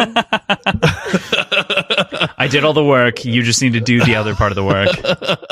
PJ and I are studying together. But yeah, I don't know. We'll be in and out from here on out, probably kind of until book 6 comes out. So as I get some ideas for podcasts, we'll probably do them, and then we'll take some breaks and stuff like that. So have us on yours in the interim. Yeah. I mean, I love podcasting, and just for us, like, and for kind of like where we're at, I think is just we're at a good level right now. We're like, we're not wanting to. I don't know. We're especially where we're at, where we're giving our stuff away for free. Like, it's not where we don't feel like super obligated to like consistently produce content. So it's okay for us to just kind of come in and out. It's hard enough to get Ben to get me to record because I'm so busy. Me and PJ studying, living our lives, right, PJ? Barely. Just studying, like, I thought you meant barely living your life. It's like, that's what I mean. Right. Yeah, I'm studying, not doing fucking anything. PJ's got 80 hours a week of like other work, and then he does this for 20 hours a week. It's it's a full, basically a part-time job. Yeah. And then I try to maintain a relationship. Woo! That didn't get dark. All right, so how's that going? Yeah, I was gonna say, is that taking a turn? It's good. Okay, good. It's good. No, if it were a problem, we'd adjust. Once you're married, it takes like legal action to get rid of you. So I can do whatever I want. That's true. Is that your counter advice? Just get married. Get married. It takes a lot more, time and money to end it. Then you're locked in. That's how it works. Then you can podcast all you want. Jesus. All right. So, but yeah, to wrap that up about what we were saying. What were we saying? Howlerpod and what we're doing. We probably won't be like consistently producing content until there's new content for us to talk about. We'll try and do stuff like we've done with the drafts and fun stuff. Yeah. Ben has done a great job of keeping our heart beating at thanks. 40 beats per minute. Yeah. So we love being like, I love the community. I love interacting with people online about it. So that's been always been really cool. And like the friends that we've made out of it is awesome. Like you guys. Aw. And We but brought you here today to tell you how special you are to us. once book 6 comes out, I we'll brought start... you here today to tell us how special we are. Me, Crossland Shaw of Words and Whiskey, brought you here today to tell you how special you are to us. But yeah, we'll be more Thanks, consistent once the book 6 comes out, and then like if a TV show starts, we'll be all over that. So Hopefully it doesn't suck. Wouldn't that be hard? Like, That'd be really be interesting to talk that'd be about. really like tough. what if it's like The Magicians? Did you ever watch that? Oh my God. Ooh. I didn't like that book, so That's Yeah. the other thing. Like, I feel like I'd be obligated to watch all of it, even if it sucks. sure. I would always wouldn't be able interested to. watch it. I wouldn't be able to be like, this doesn't suck. Sure. I mean, You know, I think there's different You know ways. what I Like mean? I don't know. There's ways you can appreciate stuff. Like Yeah. I don't necessarily like equate the books to a TV show. Like I'm not going to be devastated if a TV show is bad. to Ben's point, maybe this is just my philosophy, is like I try to approach media from the perspective of what were they trying to do here, Yeah. and can I appreciate what they were trying to do, and only in certain egregious cases can I be like, nope, there's absolutely Right. nothing to like here. You can still be critical of like the things that you don't like, but like at the very least approaching it from a positive viewpoint of like, oh well, they couldn't nail down Obsidian, so they adjusted scale. Yeah. That's fair. That's I think reasonable. people are going to have a large issue with a lot of stuff, and it's going to be kind of like stuff that I don't think that finicky. You know? Yes, it The seems story's like about the finicky, characters. That's especially what's tough about like super fans or like super Yeah. popular books is the show or the movie. It's never as good in like period across the board. There's never been a show that's been better than the book. it can be good and like amazing. Rare like, cases, like yeah. and like they can do it well. It's just different, and it's okay that Like there's Dune, differences like- between. But yes, like Yeah. it's okay that there's differences between that. It's not exact retelling of the book. It's like the Right. first 5 seasons of Game of Thrones. Like that was awesome television. And it's not exactly. And then lined when up they with ran the out of stories. books, I mean, there was like a lot of season 5, I season didn't hate 6 is not I on a didn't book either. track. It was fine. But Right. I think 7 and 8, like it was tough. That was obviously like there was execution problems going on there and storytelling Yeah. problems. Not necessarily like I don't know. They didn't do like acting adaptations. yeah, that type of stuff. So like I think people are going to have an issue because I don't think they're going to be able to like do obsidians and golds and reds and like make the size difference. They did it feasible, in fucking so- Lord of the Rings. But that was with 4 characters. They did it with Hagrid. That was with 1 character. So what if it was animated? Well, that's the constant question, Sure. PJ, is like, what if it's animated? But Pierce Brown has actively said that he doesn't want to It's- go animated first. Like he said, live action constantly. That's been his push. And I'm sure, like as Okay. a individual who's in charge of a creative project, that's what you want. You want I it to be don't this need- Is he in larger than charge life of thing. the project? Yeah, Yeah, he has a- retained the rights the whole time. He's like Good to know. That's why co-creator it's on the kind show. of it almost happened and then didn't. Yeah, because he pulled the plug when they were like they tried to make Adrius female. I think was one of the big changes that a studio suggested. He was like, no, that can't happen, and so he pulled That the plug doesn't in the make entire sense operation. because especially like towards the end of the first trilogy and especially in the second trilogy, there's so many prominent female characters. So why Right. would you need to like just make a male female just to do it? I mean, that doesn't They make also any sense. oh sorry, it wasn't Adrius, it was Severo. That was the one that they want to Severo. make female because they wanted to create a love triangle problem between Mustang, Darrow, and Severo. Which is like totally illogical because the actual love triangle Yes, is it's Io, already- who's dead, and Darrow still already loves have Io, who's it. dead, and Yeah. then you have Mustang. Yeah. and you And, already like- have a love triangle with right. your bro Severo. Yeah, also Doesn't true. have to be sexual. Right. So I hate yeah, everyone. that was a big reason. It's an adaptation. It's not going to be the books. Like it's never going to fit your mind's eye. And I understand the mind's animated. eye. Mind's eye. That was good. That was good. Good work. I didn't even mean to do that. Ooh, that's a good pun. I understand like the animation angle too, and like why people would want that. I think it would be cool, but that it doesn't seem realistic to me.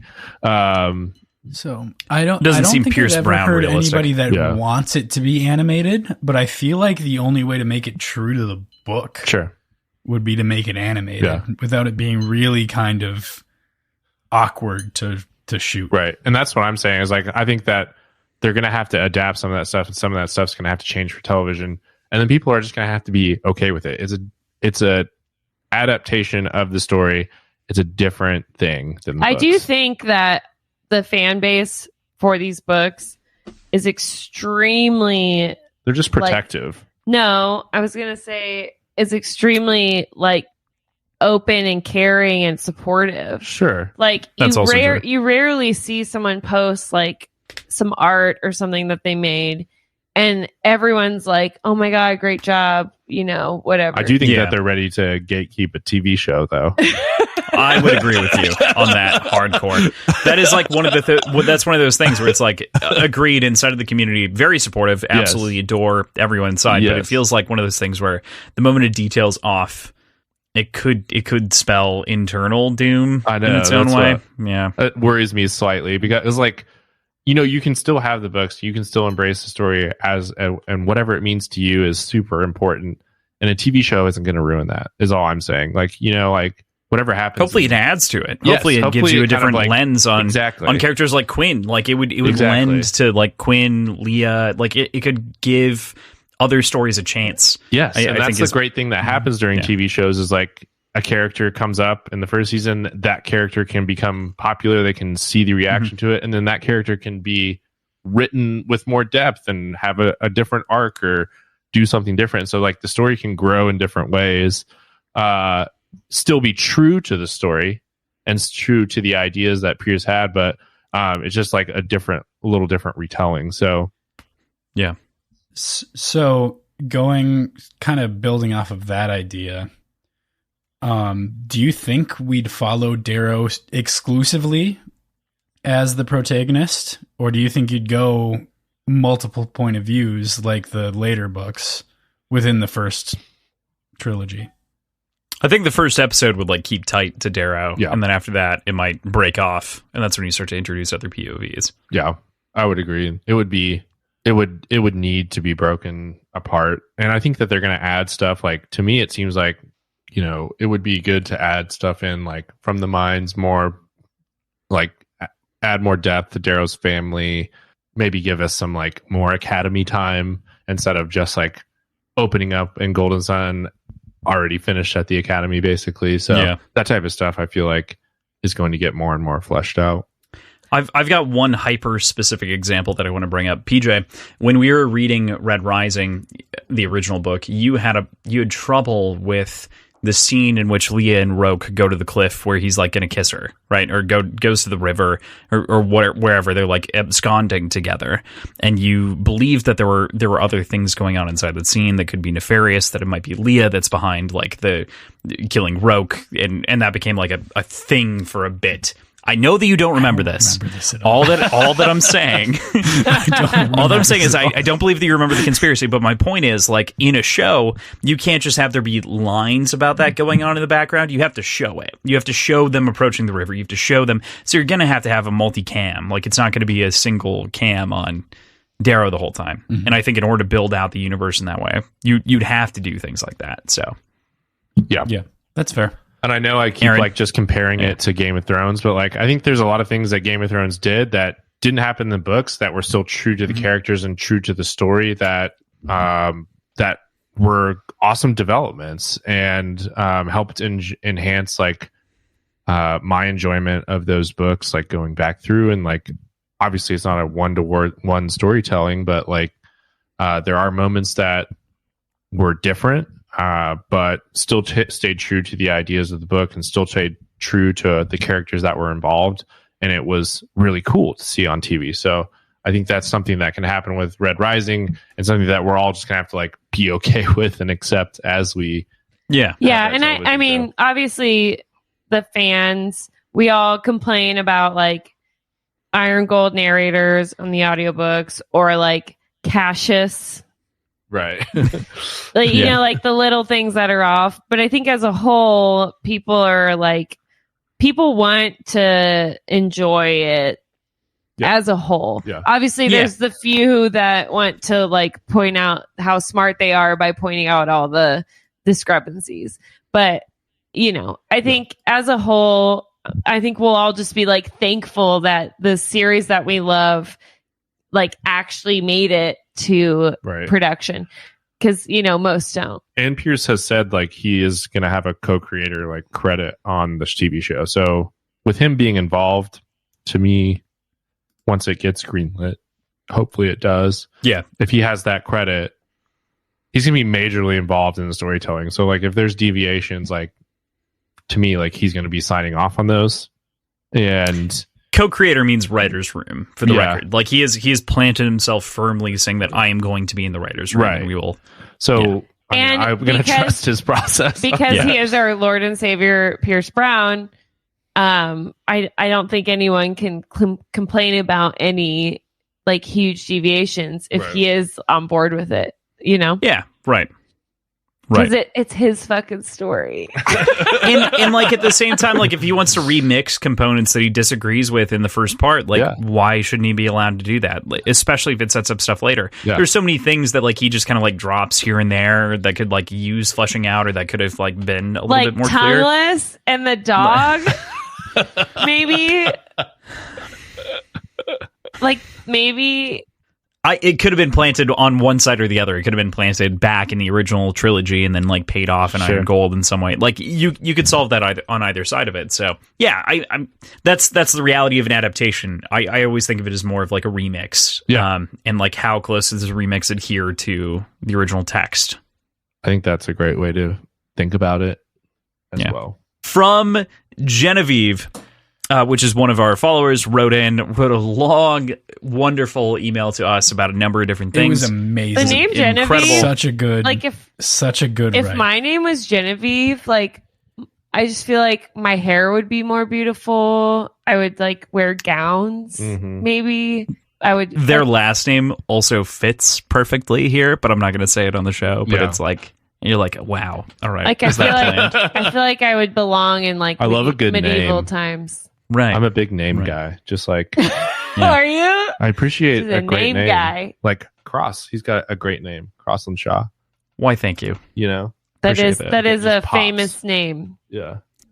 I'm always jealous of people with good names because I have a weird last name. So you have a great name.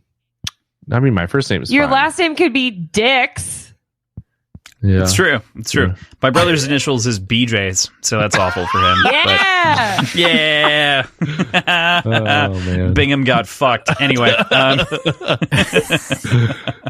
So Genevieve says... From Genevieve, as for predictions, I'd love to know where you think Cassius and Darrow are headed.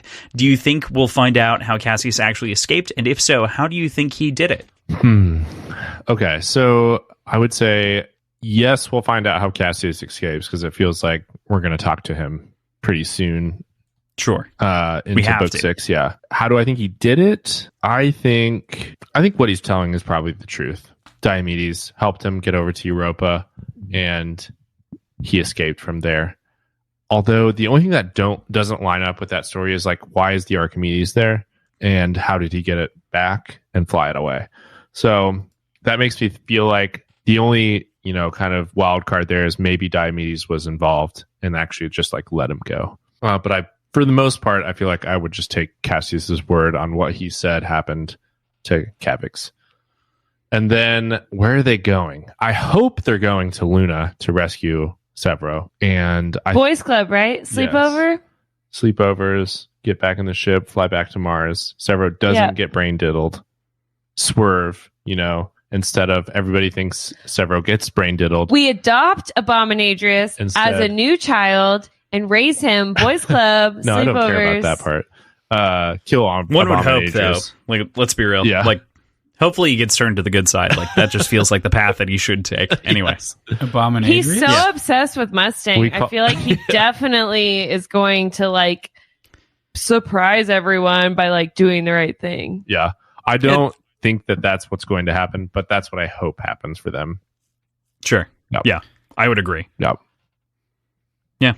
What do you think? I think the exact same thing. Yeah. Okay. That's where we're at on that one. Collectively, Howlerpod is on the same page. Yes. PJ, disagree with whatever I'm going to say. Pretty rare for us to be on the same page. I don't trust him. It's getting late, so I'm more likely to agree She's with agreeable everything. at this point. PJ, you said you don't trust him. I don't trust him because I feel like him just coming You back don't trust Cassius? being on Nah, the not good at all. side. The fuck? PJ's that's never too trusted fucking Cassius the whole easy. time. And you like Lysander. It's too fucking easy. PJ, He doesn't like Lysander. When did I ever say that? PJ, I think you're wrong. All right.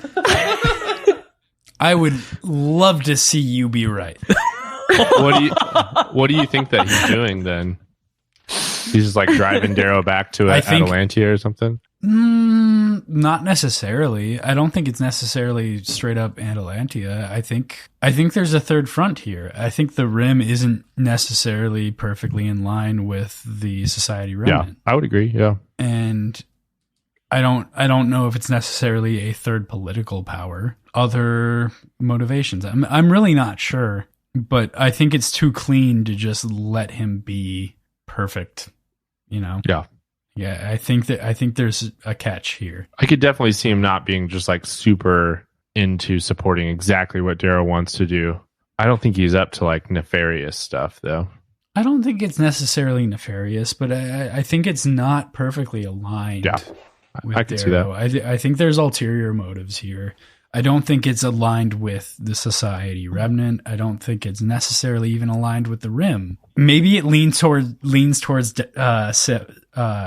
Darrow's like goals, but I think they're on different paths, and I really don't know what they are. Right now.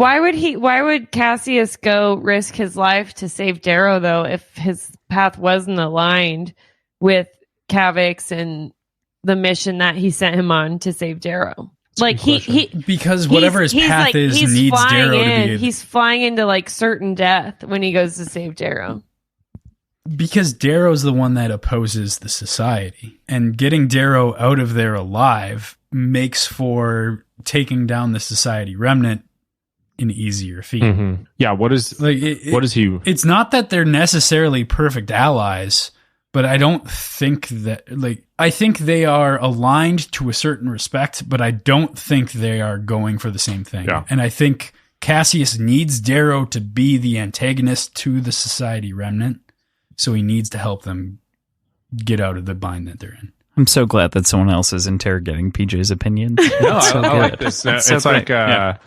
I think that lines up with like Cassius's character, kind of like what you're saying. So I think that's a good read on like his character, that his agenda is not necessarily going to be like lockstep with Darrow. So that's definitely something to consider. I think Cassius's agenda is to do the right thing. He's always trying to do the right thing. Yeah. But the right thing keeps like shifting sands, shifting tides under his feet.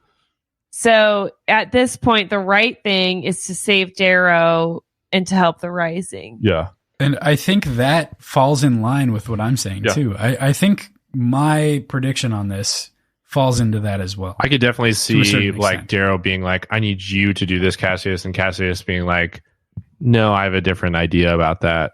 I want to do this. Mm-hmm. You know, yeah, I could see that. I don't know. Maybe Cassius is still trying to get after Mustang. Could be. Like, I'm going to get on Mustang's good side by saving her husband from certain death. But then, like, I'm going to move in. Yeah. It was like 3 weeks ago during an episode that I mentally cataloged how kind of forbidden their love is in some contexts because of the whole Nero relationship with Iona Bologna. And ever since I've been like, that was never going to work out. Like there was no way. What's more forbidden though than being a different color? Well, one would hope that societal standards on of the the Republic, like that's sides different. Of the pyramid. But fair enough. But you know, that was just my thought with like Cassius and Virginia at the very least, is like was it ever going to work out? Like someone was going to behead the other and feed the other one grapes. Like it was always going to be bad. And it was also like that was one thing where I was like, would he still be hung up on her 10 years later? That was kind of a question that I would have. But I mean, she is amazing. I think he would. Amazing person and one. No, he is. Yeah. He is hung up on her. Lysander talks about him. No, yeah, that's what I'm saying. Yeah. Like, I'm saying, does that kind of like fall in line with his character, you think? Or I don't know. I think it does because it was written. Sure. I get it has been written. Yeah. It has happened. It has been written. And I do think, like, I agree with kind of what you're saying, Cross. Like, it does make sense for Cassius to have that, like, unrequited love for her. He had her for that moment. He needs to be kind of like a sad sack at that point. So, yeah, it makes sense. His honor remains in a sad boy way. Yeah. In a sad sack kind of way. All right. Well, I would say that I think that, like, Cassius and Darrow's relationship is... I think that Cassius mostly told the truth, but I think that it's also like Pierce trying to like there's like a meta context here. Yeah. I think that Pierce didn't want to be fully honest with however it happened, and so we will then be exposed to whatever specifically happened because Cassius doesn't really know the sides of the Republic and who to like trust inside of those moments. So he's explaining Cavax because he thinks that he's very trustworthy, but at the same time he's withholding details. Yeah. So I think that in the end, we see something along the lines. I do kind of agree with you, Ben, that I think that it is ultimately Diomedes who is kind of on the side of Cassius and kind of juxtaposed to the Rim's opinion here. I think that he, is kind of, it's not fighting against it so much, but he doesn't agree with his mom. I think Diomedes, the only reason he let Cassius go is because Cassius, in the dueling place, fought for his honor and he won. Yeah. And therefore he like won his freedom. Yeah. And so honorably Diomedes has to let him go. And Diomedes period is just doing the honorable thing. And it isn't political for him. It's like, this is the right thing to do for an honorable person. And he just watched his father do the most honorable thing, which is like sentence yourself to death by telling the truth. So he's like, I'm going to do the most honorable thing and let this free man go who just, won his blood feud, basically. Yeah. So I don't know that Diomedes let Cassius go deeper than that politically. Yeah. I think he just let Cassius go because it was honorable. Period. I think at a minimum you're right. Yeah. Like at a minimum that is the base standard because it is honorable. I also think that given the perspective that we have on Diomedes, he does not agree with the path that his mom wants to take inside of the war. Yeah. And even as like the vassal for the Rim, he doesn't really agree even with what Analantia is thinking about. And there's that whole perspective that like he was unwilling to step into the war. He also got his cloak peed on. Because every book has to have a little bit of pee in it, every book.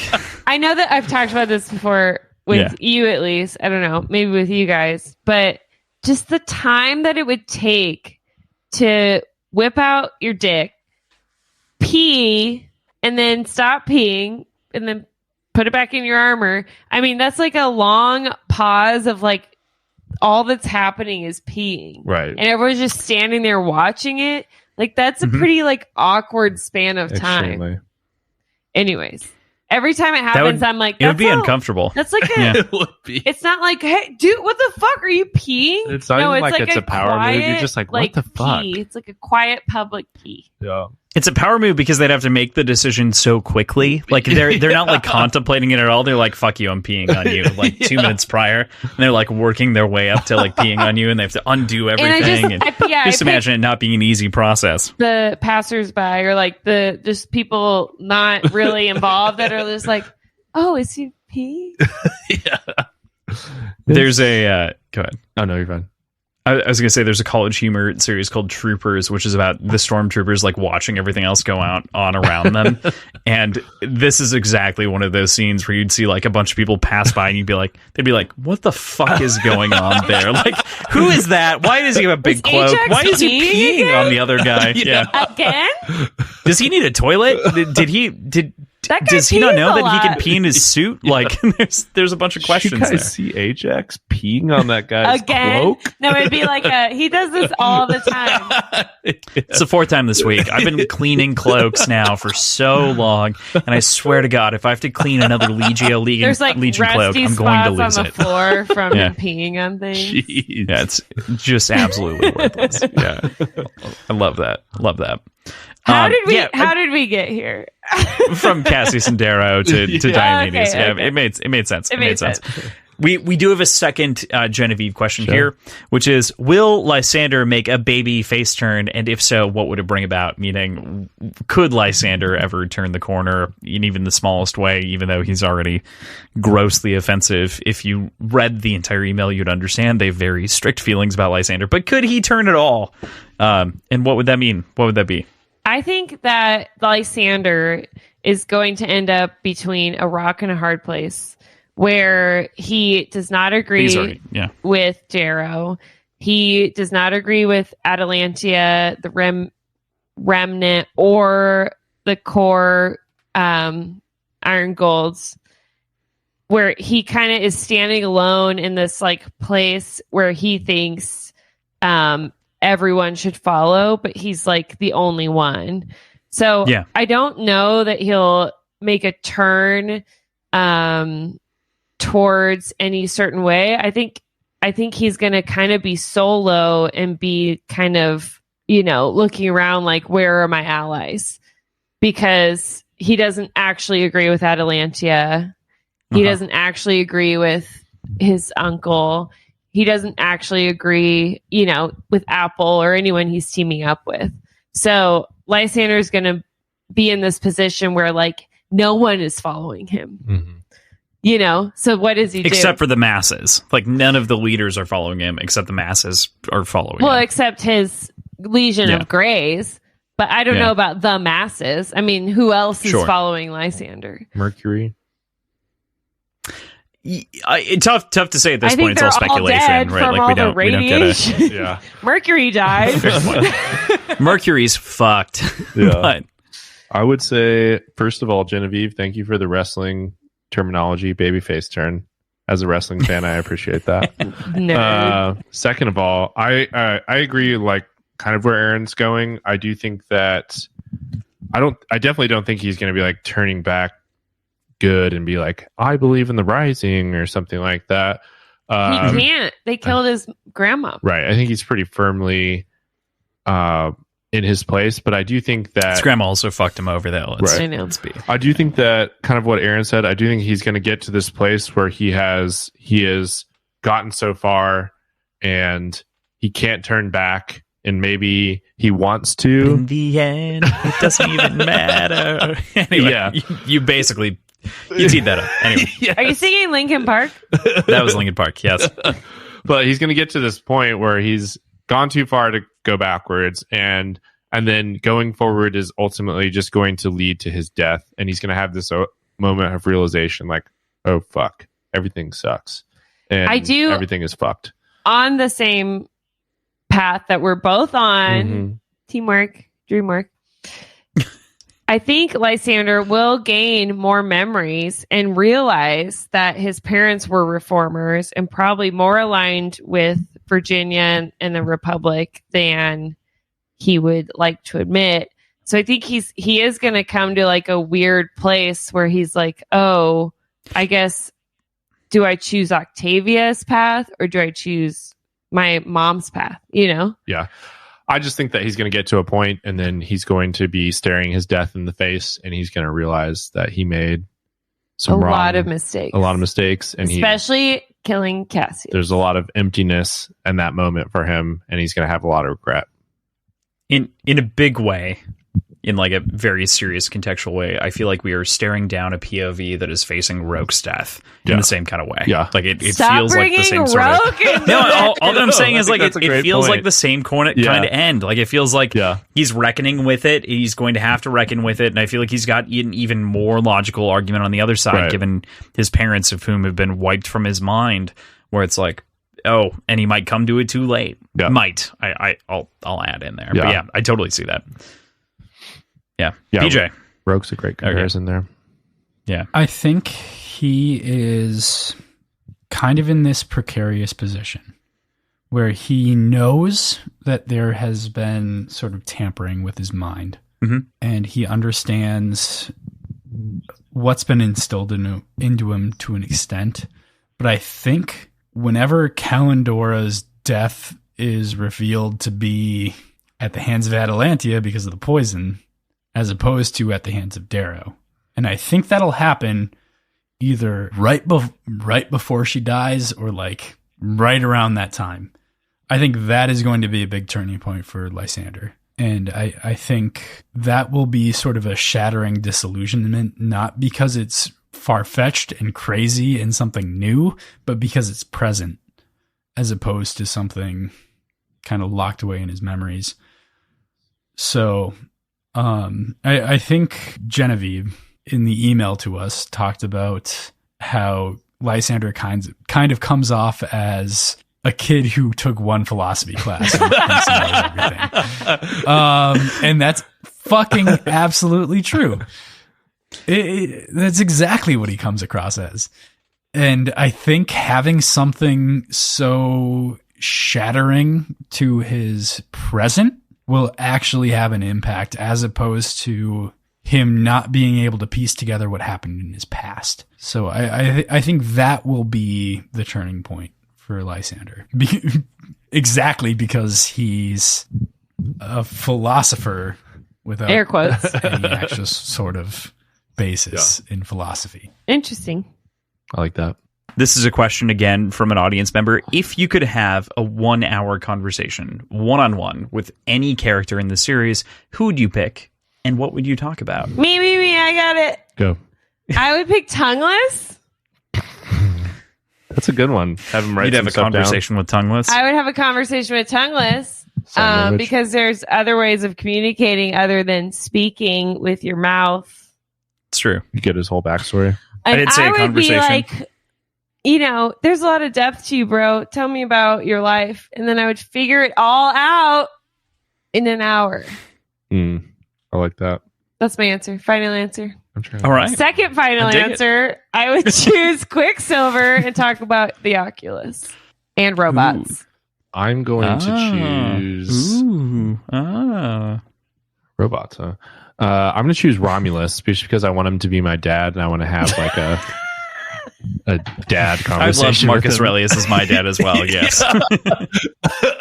You want to be Diomedes because you want to be Cassius. You're just like getting back to Cassius.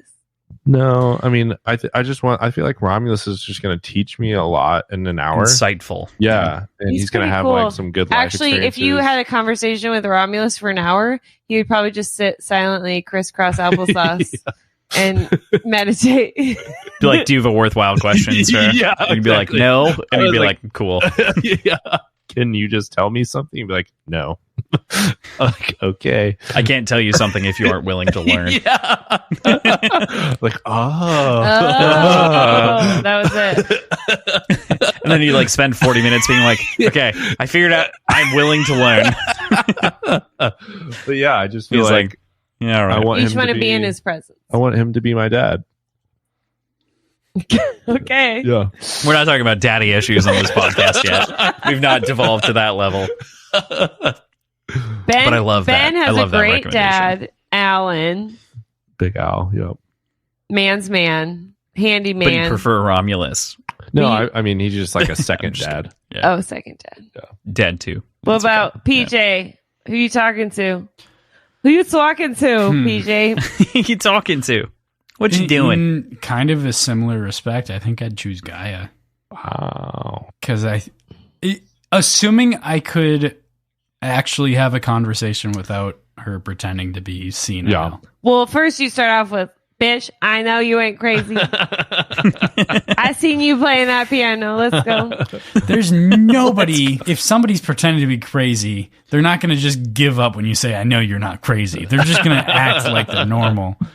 So PJ would just double down and like act crazy with them. Yeah. Yeah, It would either be a Like good that. time or I was educational. gonna say What- she what'd seems you- like a good hang. What do you think you could learn from Gaia?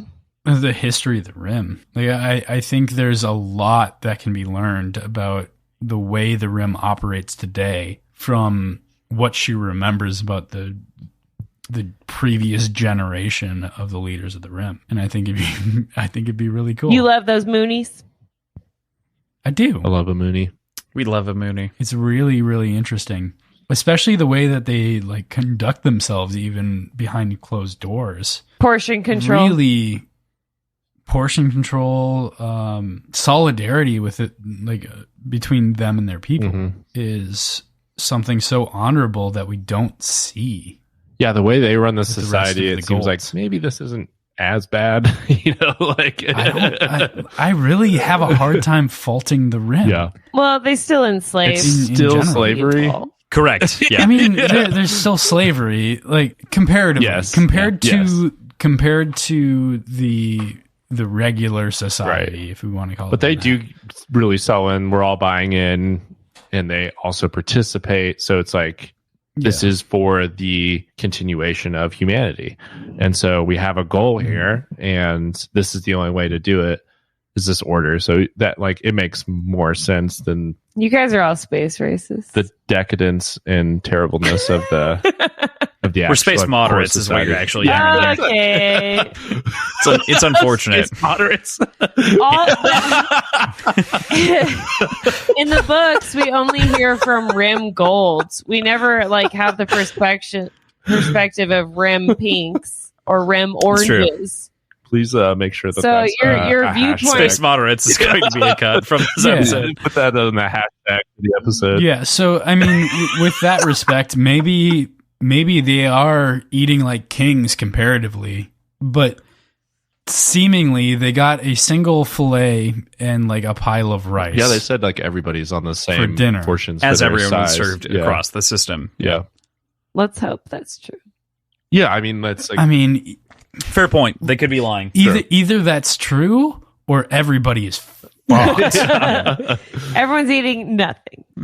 Okay. Yeah, Just almonds. Like, so Gaia. that is something to consider. Absolutely. Like maybe they are even more desperate for food than we realized, but where their heads are at, obviously the slavery thing isn't something to you don't love it.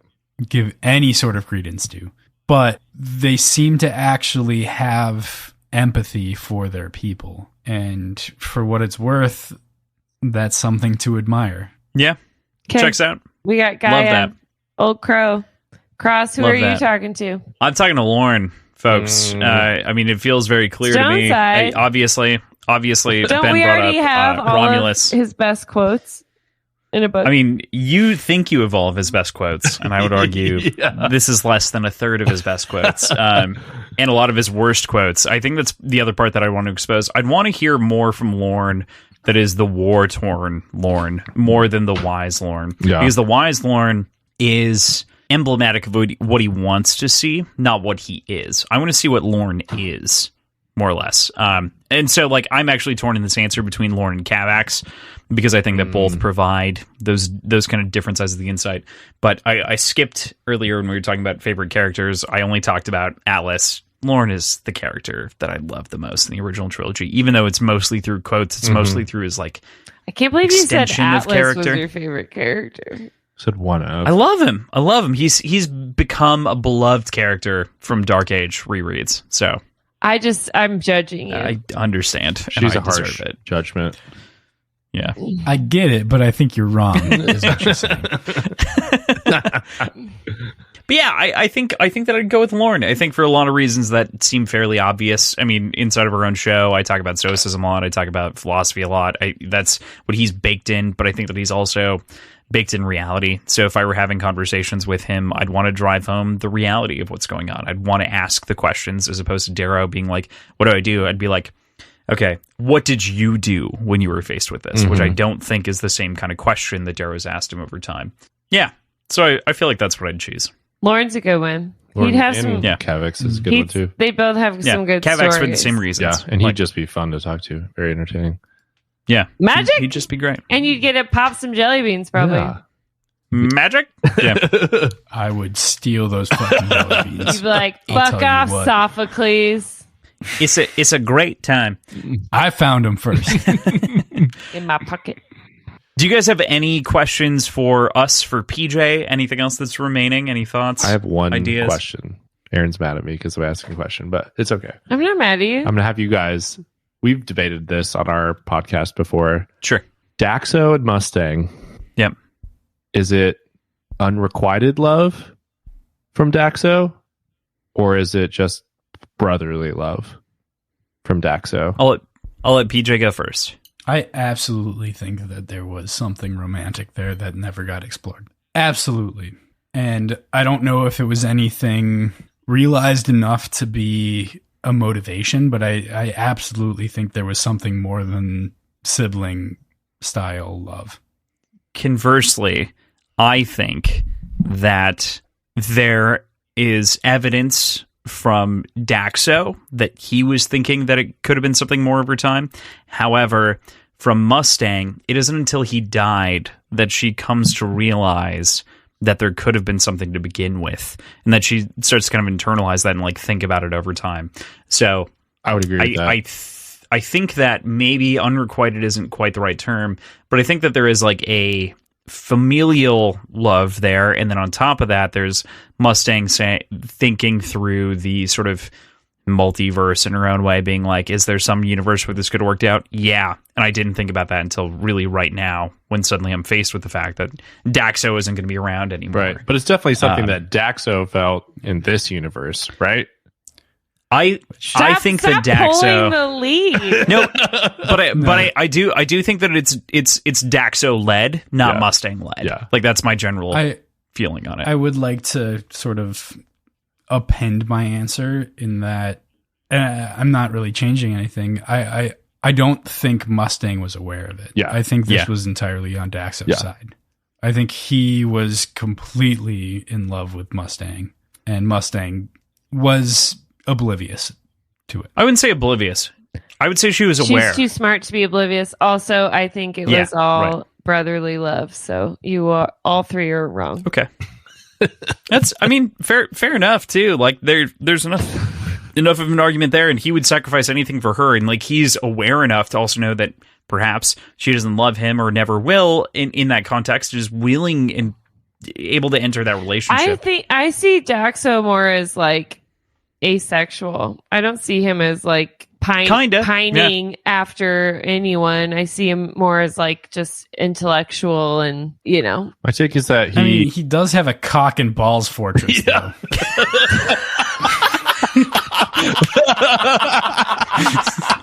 Touche. Great point. Holy shit. Yep. Made fair point. Maybe it's in a analytical way. I think that you're getting asexual vibes off of him because he's so in love with Mustang. He's like shut that part of himself off because there's only one person for him. I just all of their interactions and conversations and everything we hear from Daxo and Mustang to me is like we've been brother and sister our whole lives. I can tread both sides of that line fairly easily. Like both sides. I think he's okay with that because he loves her so much that he's like okay being the family member to her. But it's like at that moment where shit hits the fan. By the way, Ben only brought this up because he's trying to like prove that he's right. Get other people on his side by having like leading you both onto his side. And I mean, also I'm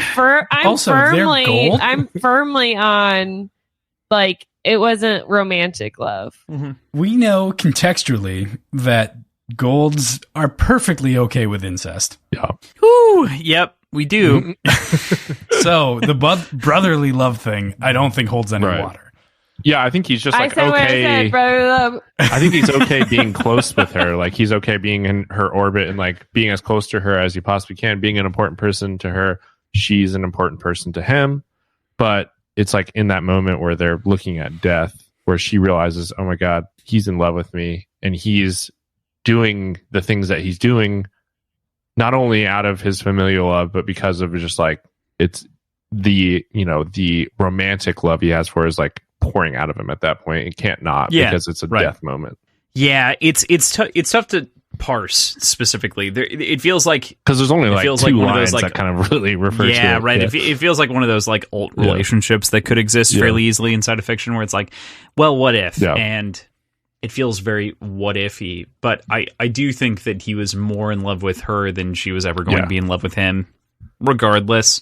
And I think that in the end, he had come to terms with that long before the moment when he dies. I think that she just maybe hadn't acknowledged it until.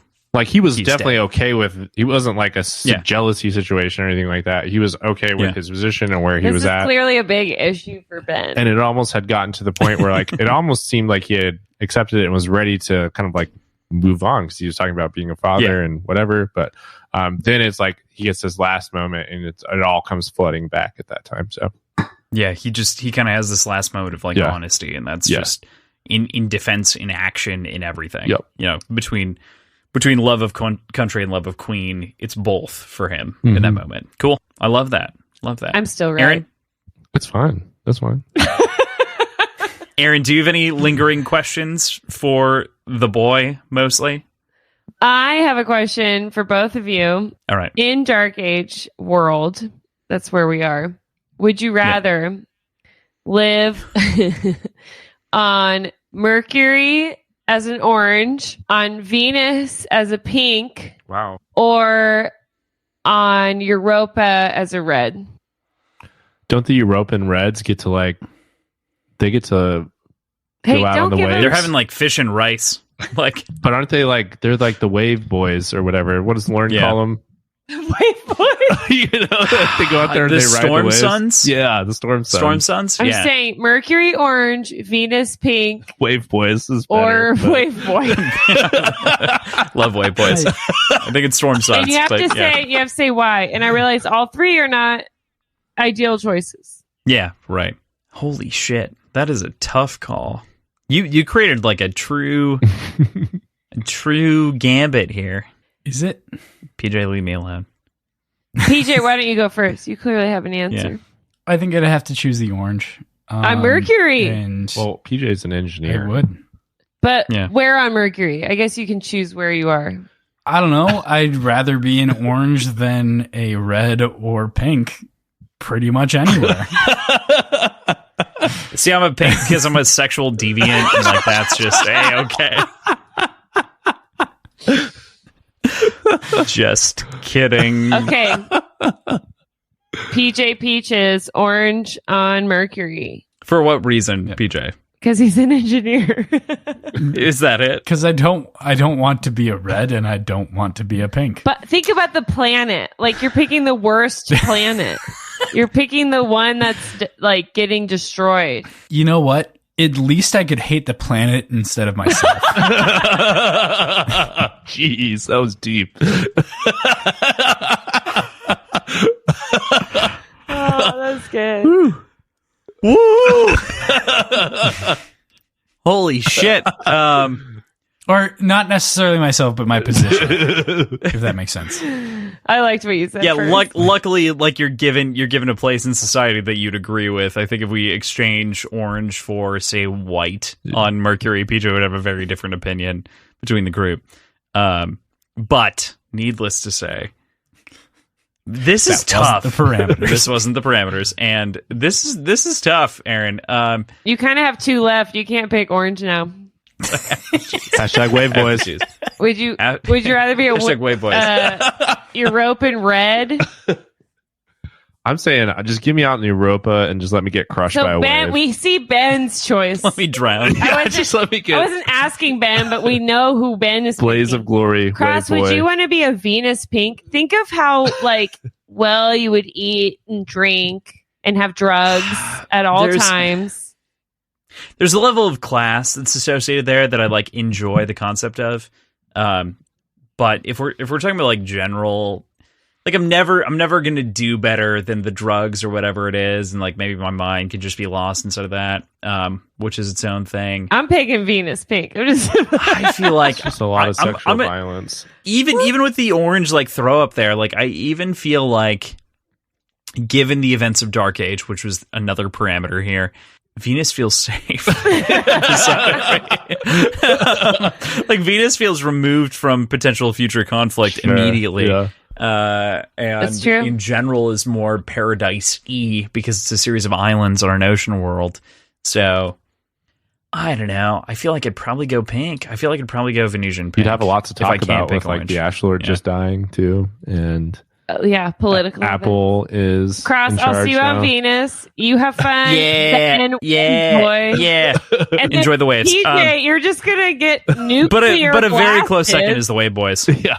Hashtag Wave Boys. PJ's gonna get melted by the nuclear I'm warheads. Just gonna get crushed by a 40-foot wave on Europa and die immediately. But What? Are you sure all the Reds on Europa are wave boys? no, I think just the brave ones like me. Oh my god.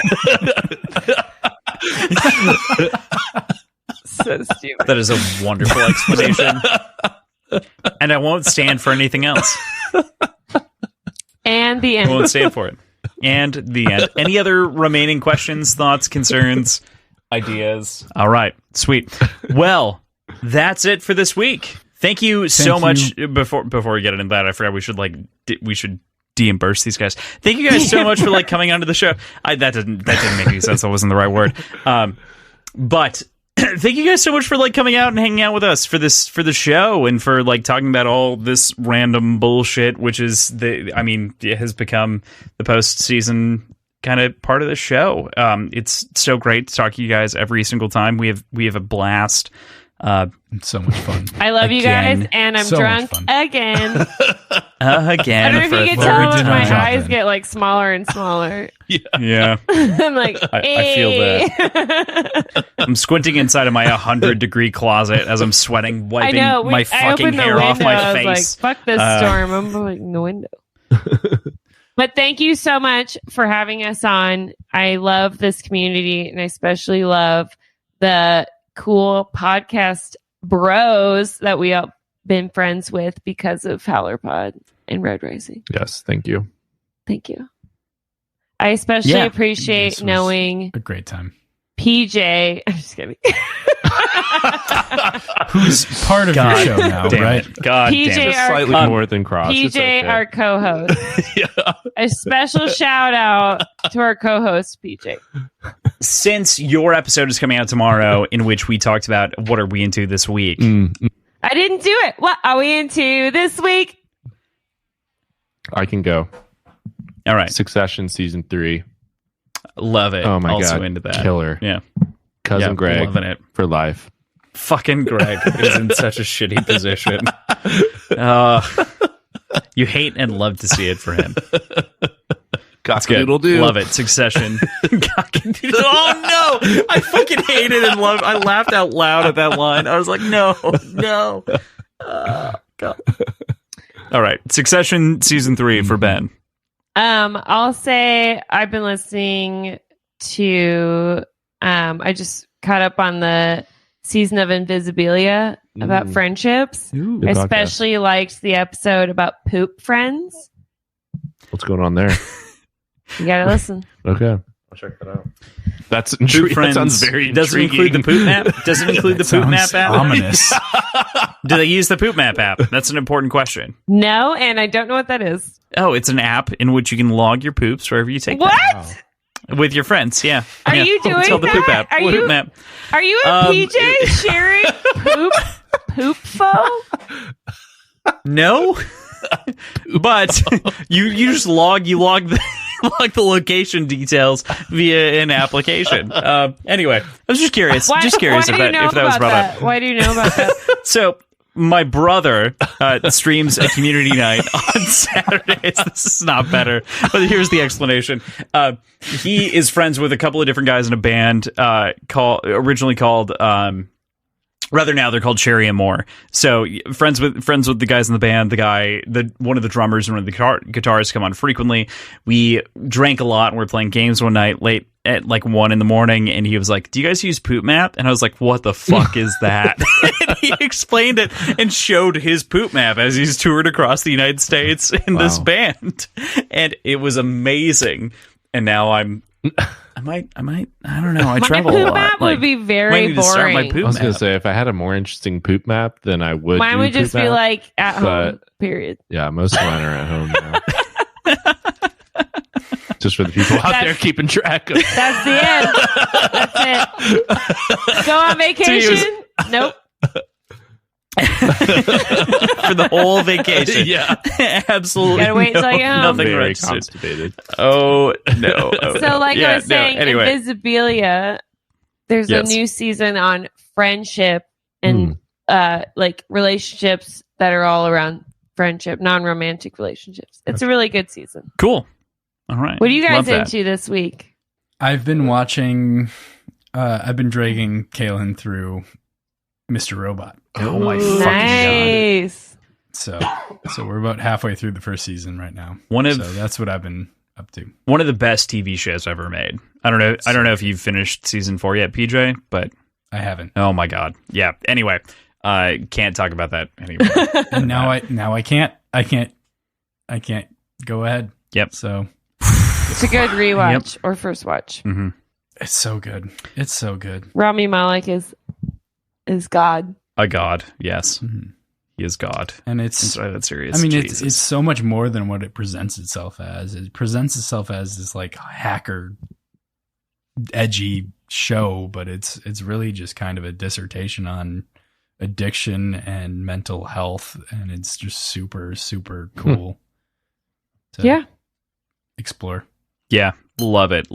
In a lot of ways, it reminds me of one of my favorite book series of all time that I'm not going to talk about because I don't want to spoil it for BJ. But this is a tease. This is a tease. This week, last night watched a movie upon a recommendation from a friend. Zoe recommended that I watch this movie called Freaks, of which I want to give as little as possible, but I'd recommend it to anyone who can. Freaks 2018, available on Netflix. It is an hour, 40 minutes. It's a science fiction movie. It defies all expectations in every single way, shape, and form. Have not been so pleasantly surprised by a movie in a long time. Sci-fi. And I think, I think the important part is to go in as blind as possible, because if you read too much, it ruins some of the tension. So I recommend. Is it scary? No. It is R rated though, but that's mostly because of blood and like violence. Fine. So, it is not a scary movie. However, it is a fantastic movie, and it has hit itself as like one of my top 5 movies inside of a specific genre that I cannot talk about yet, because like I can't ruin it for people. So like 88% top 5 inside on the Rotten genre. Tomatoes. It is so good, and it is underappreciated. It was wonderful. It was a crazy 88's pretty recommendation. good for Rotten Tomatoes. 88's great. Yeah. And it was all filmed on $250,000, Wow. which is also nuts in what it does and what it attains. So yeah, I'm gonna watch it. the cast is crazy. Looks like it has the best it has child a really actor. good cast. Yeah, the best child actor I've ever seen in a movie ever. Yeah. Cool. So that's it. Nice. That sounds like a good recommendation. Freaks 2018 on Netflix US. So with that, thank you guys so much again for being on the show. Of course, next week we are finally, after many weeks of talking about it, we are going to be tackling the Sons of Ares back to back. SOA 1, SOA 2, and then into Mistborn. That's the game plan. Mistborn. Mistborn. So you're doing Mistborn before First Law? Yes, we're going to do Mistborn Era 1. I've and then we're read going to do both First series, Ben. I've read both Boom. series. Boom. Boom. I read First It's gonna Law be a good because time. Crossland told me to. You're better than me. I just do what I'm told. No. Wow. Read the I've read Age of Madness Mistborn next. twice, though. Mistborn's. Hey, PJ. We won't talk I know about what it, happens.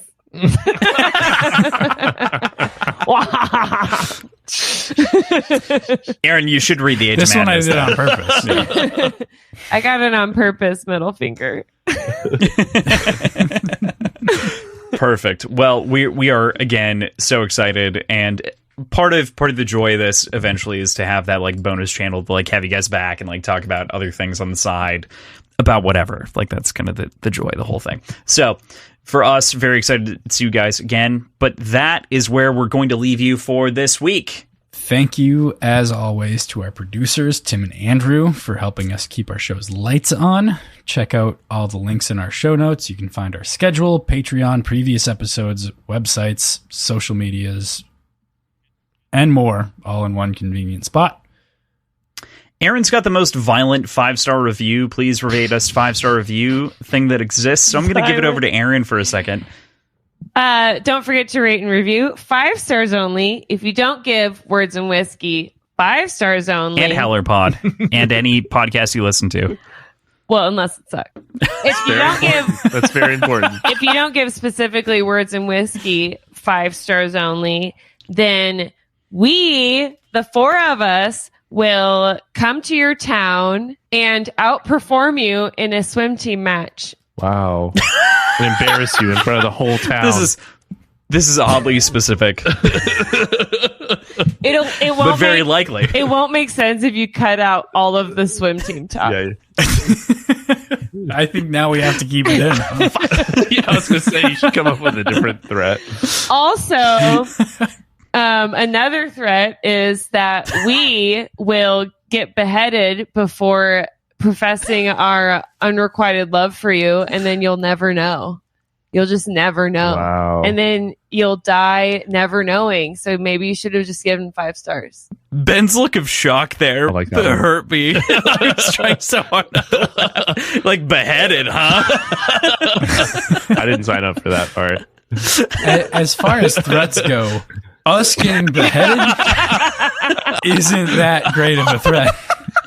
But it'll be really sad. They're gonna feel really guilty. They're gonna feel really bad about it. And what's worse? What's worse? That's dying instantly or feeling really bad forever? We love it so much. Thank you guys again so much for being a part of the show. And that's it for the week. Thank you guys. See you next week. Bye.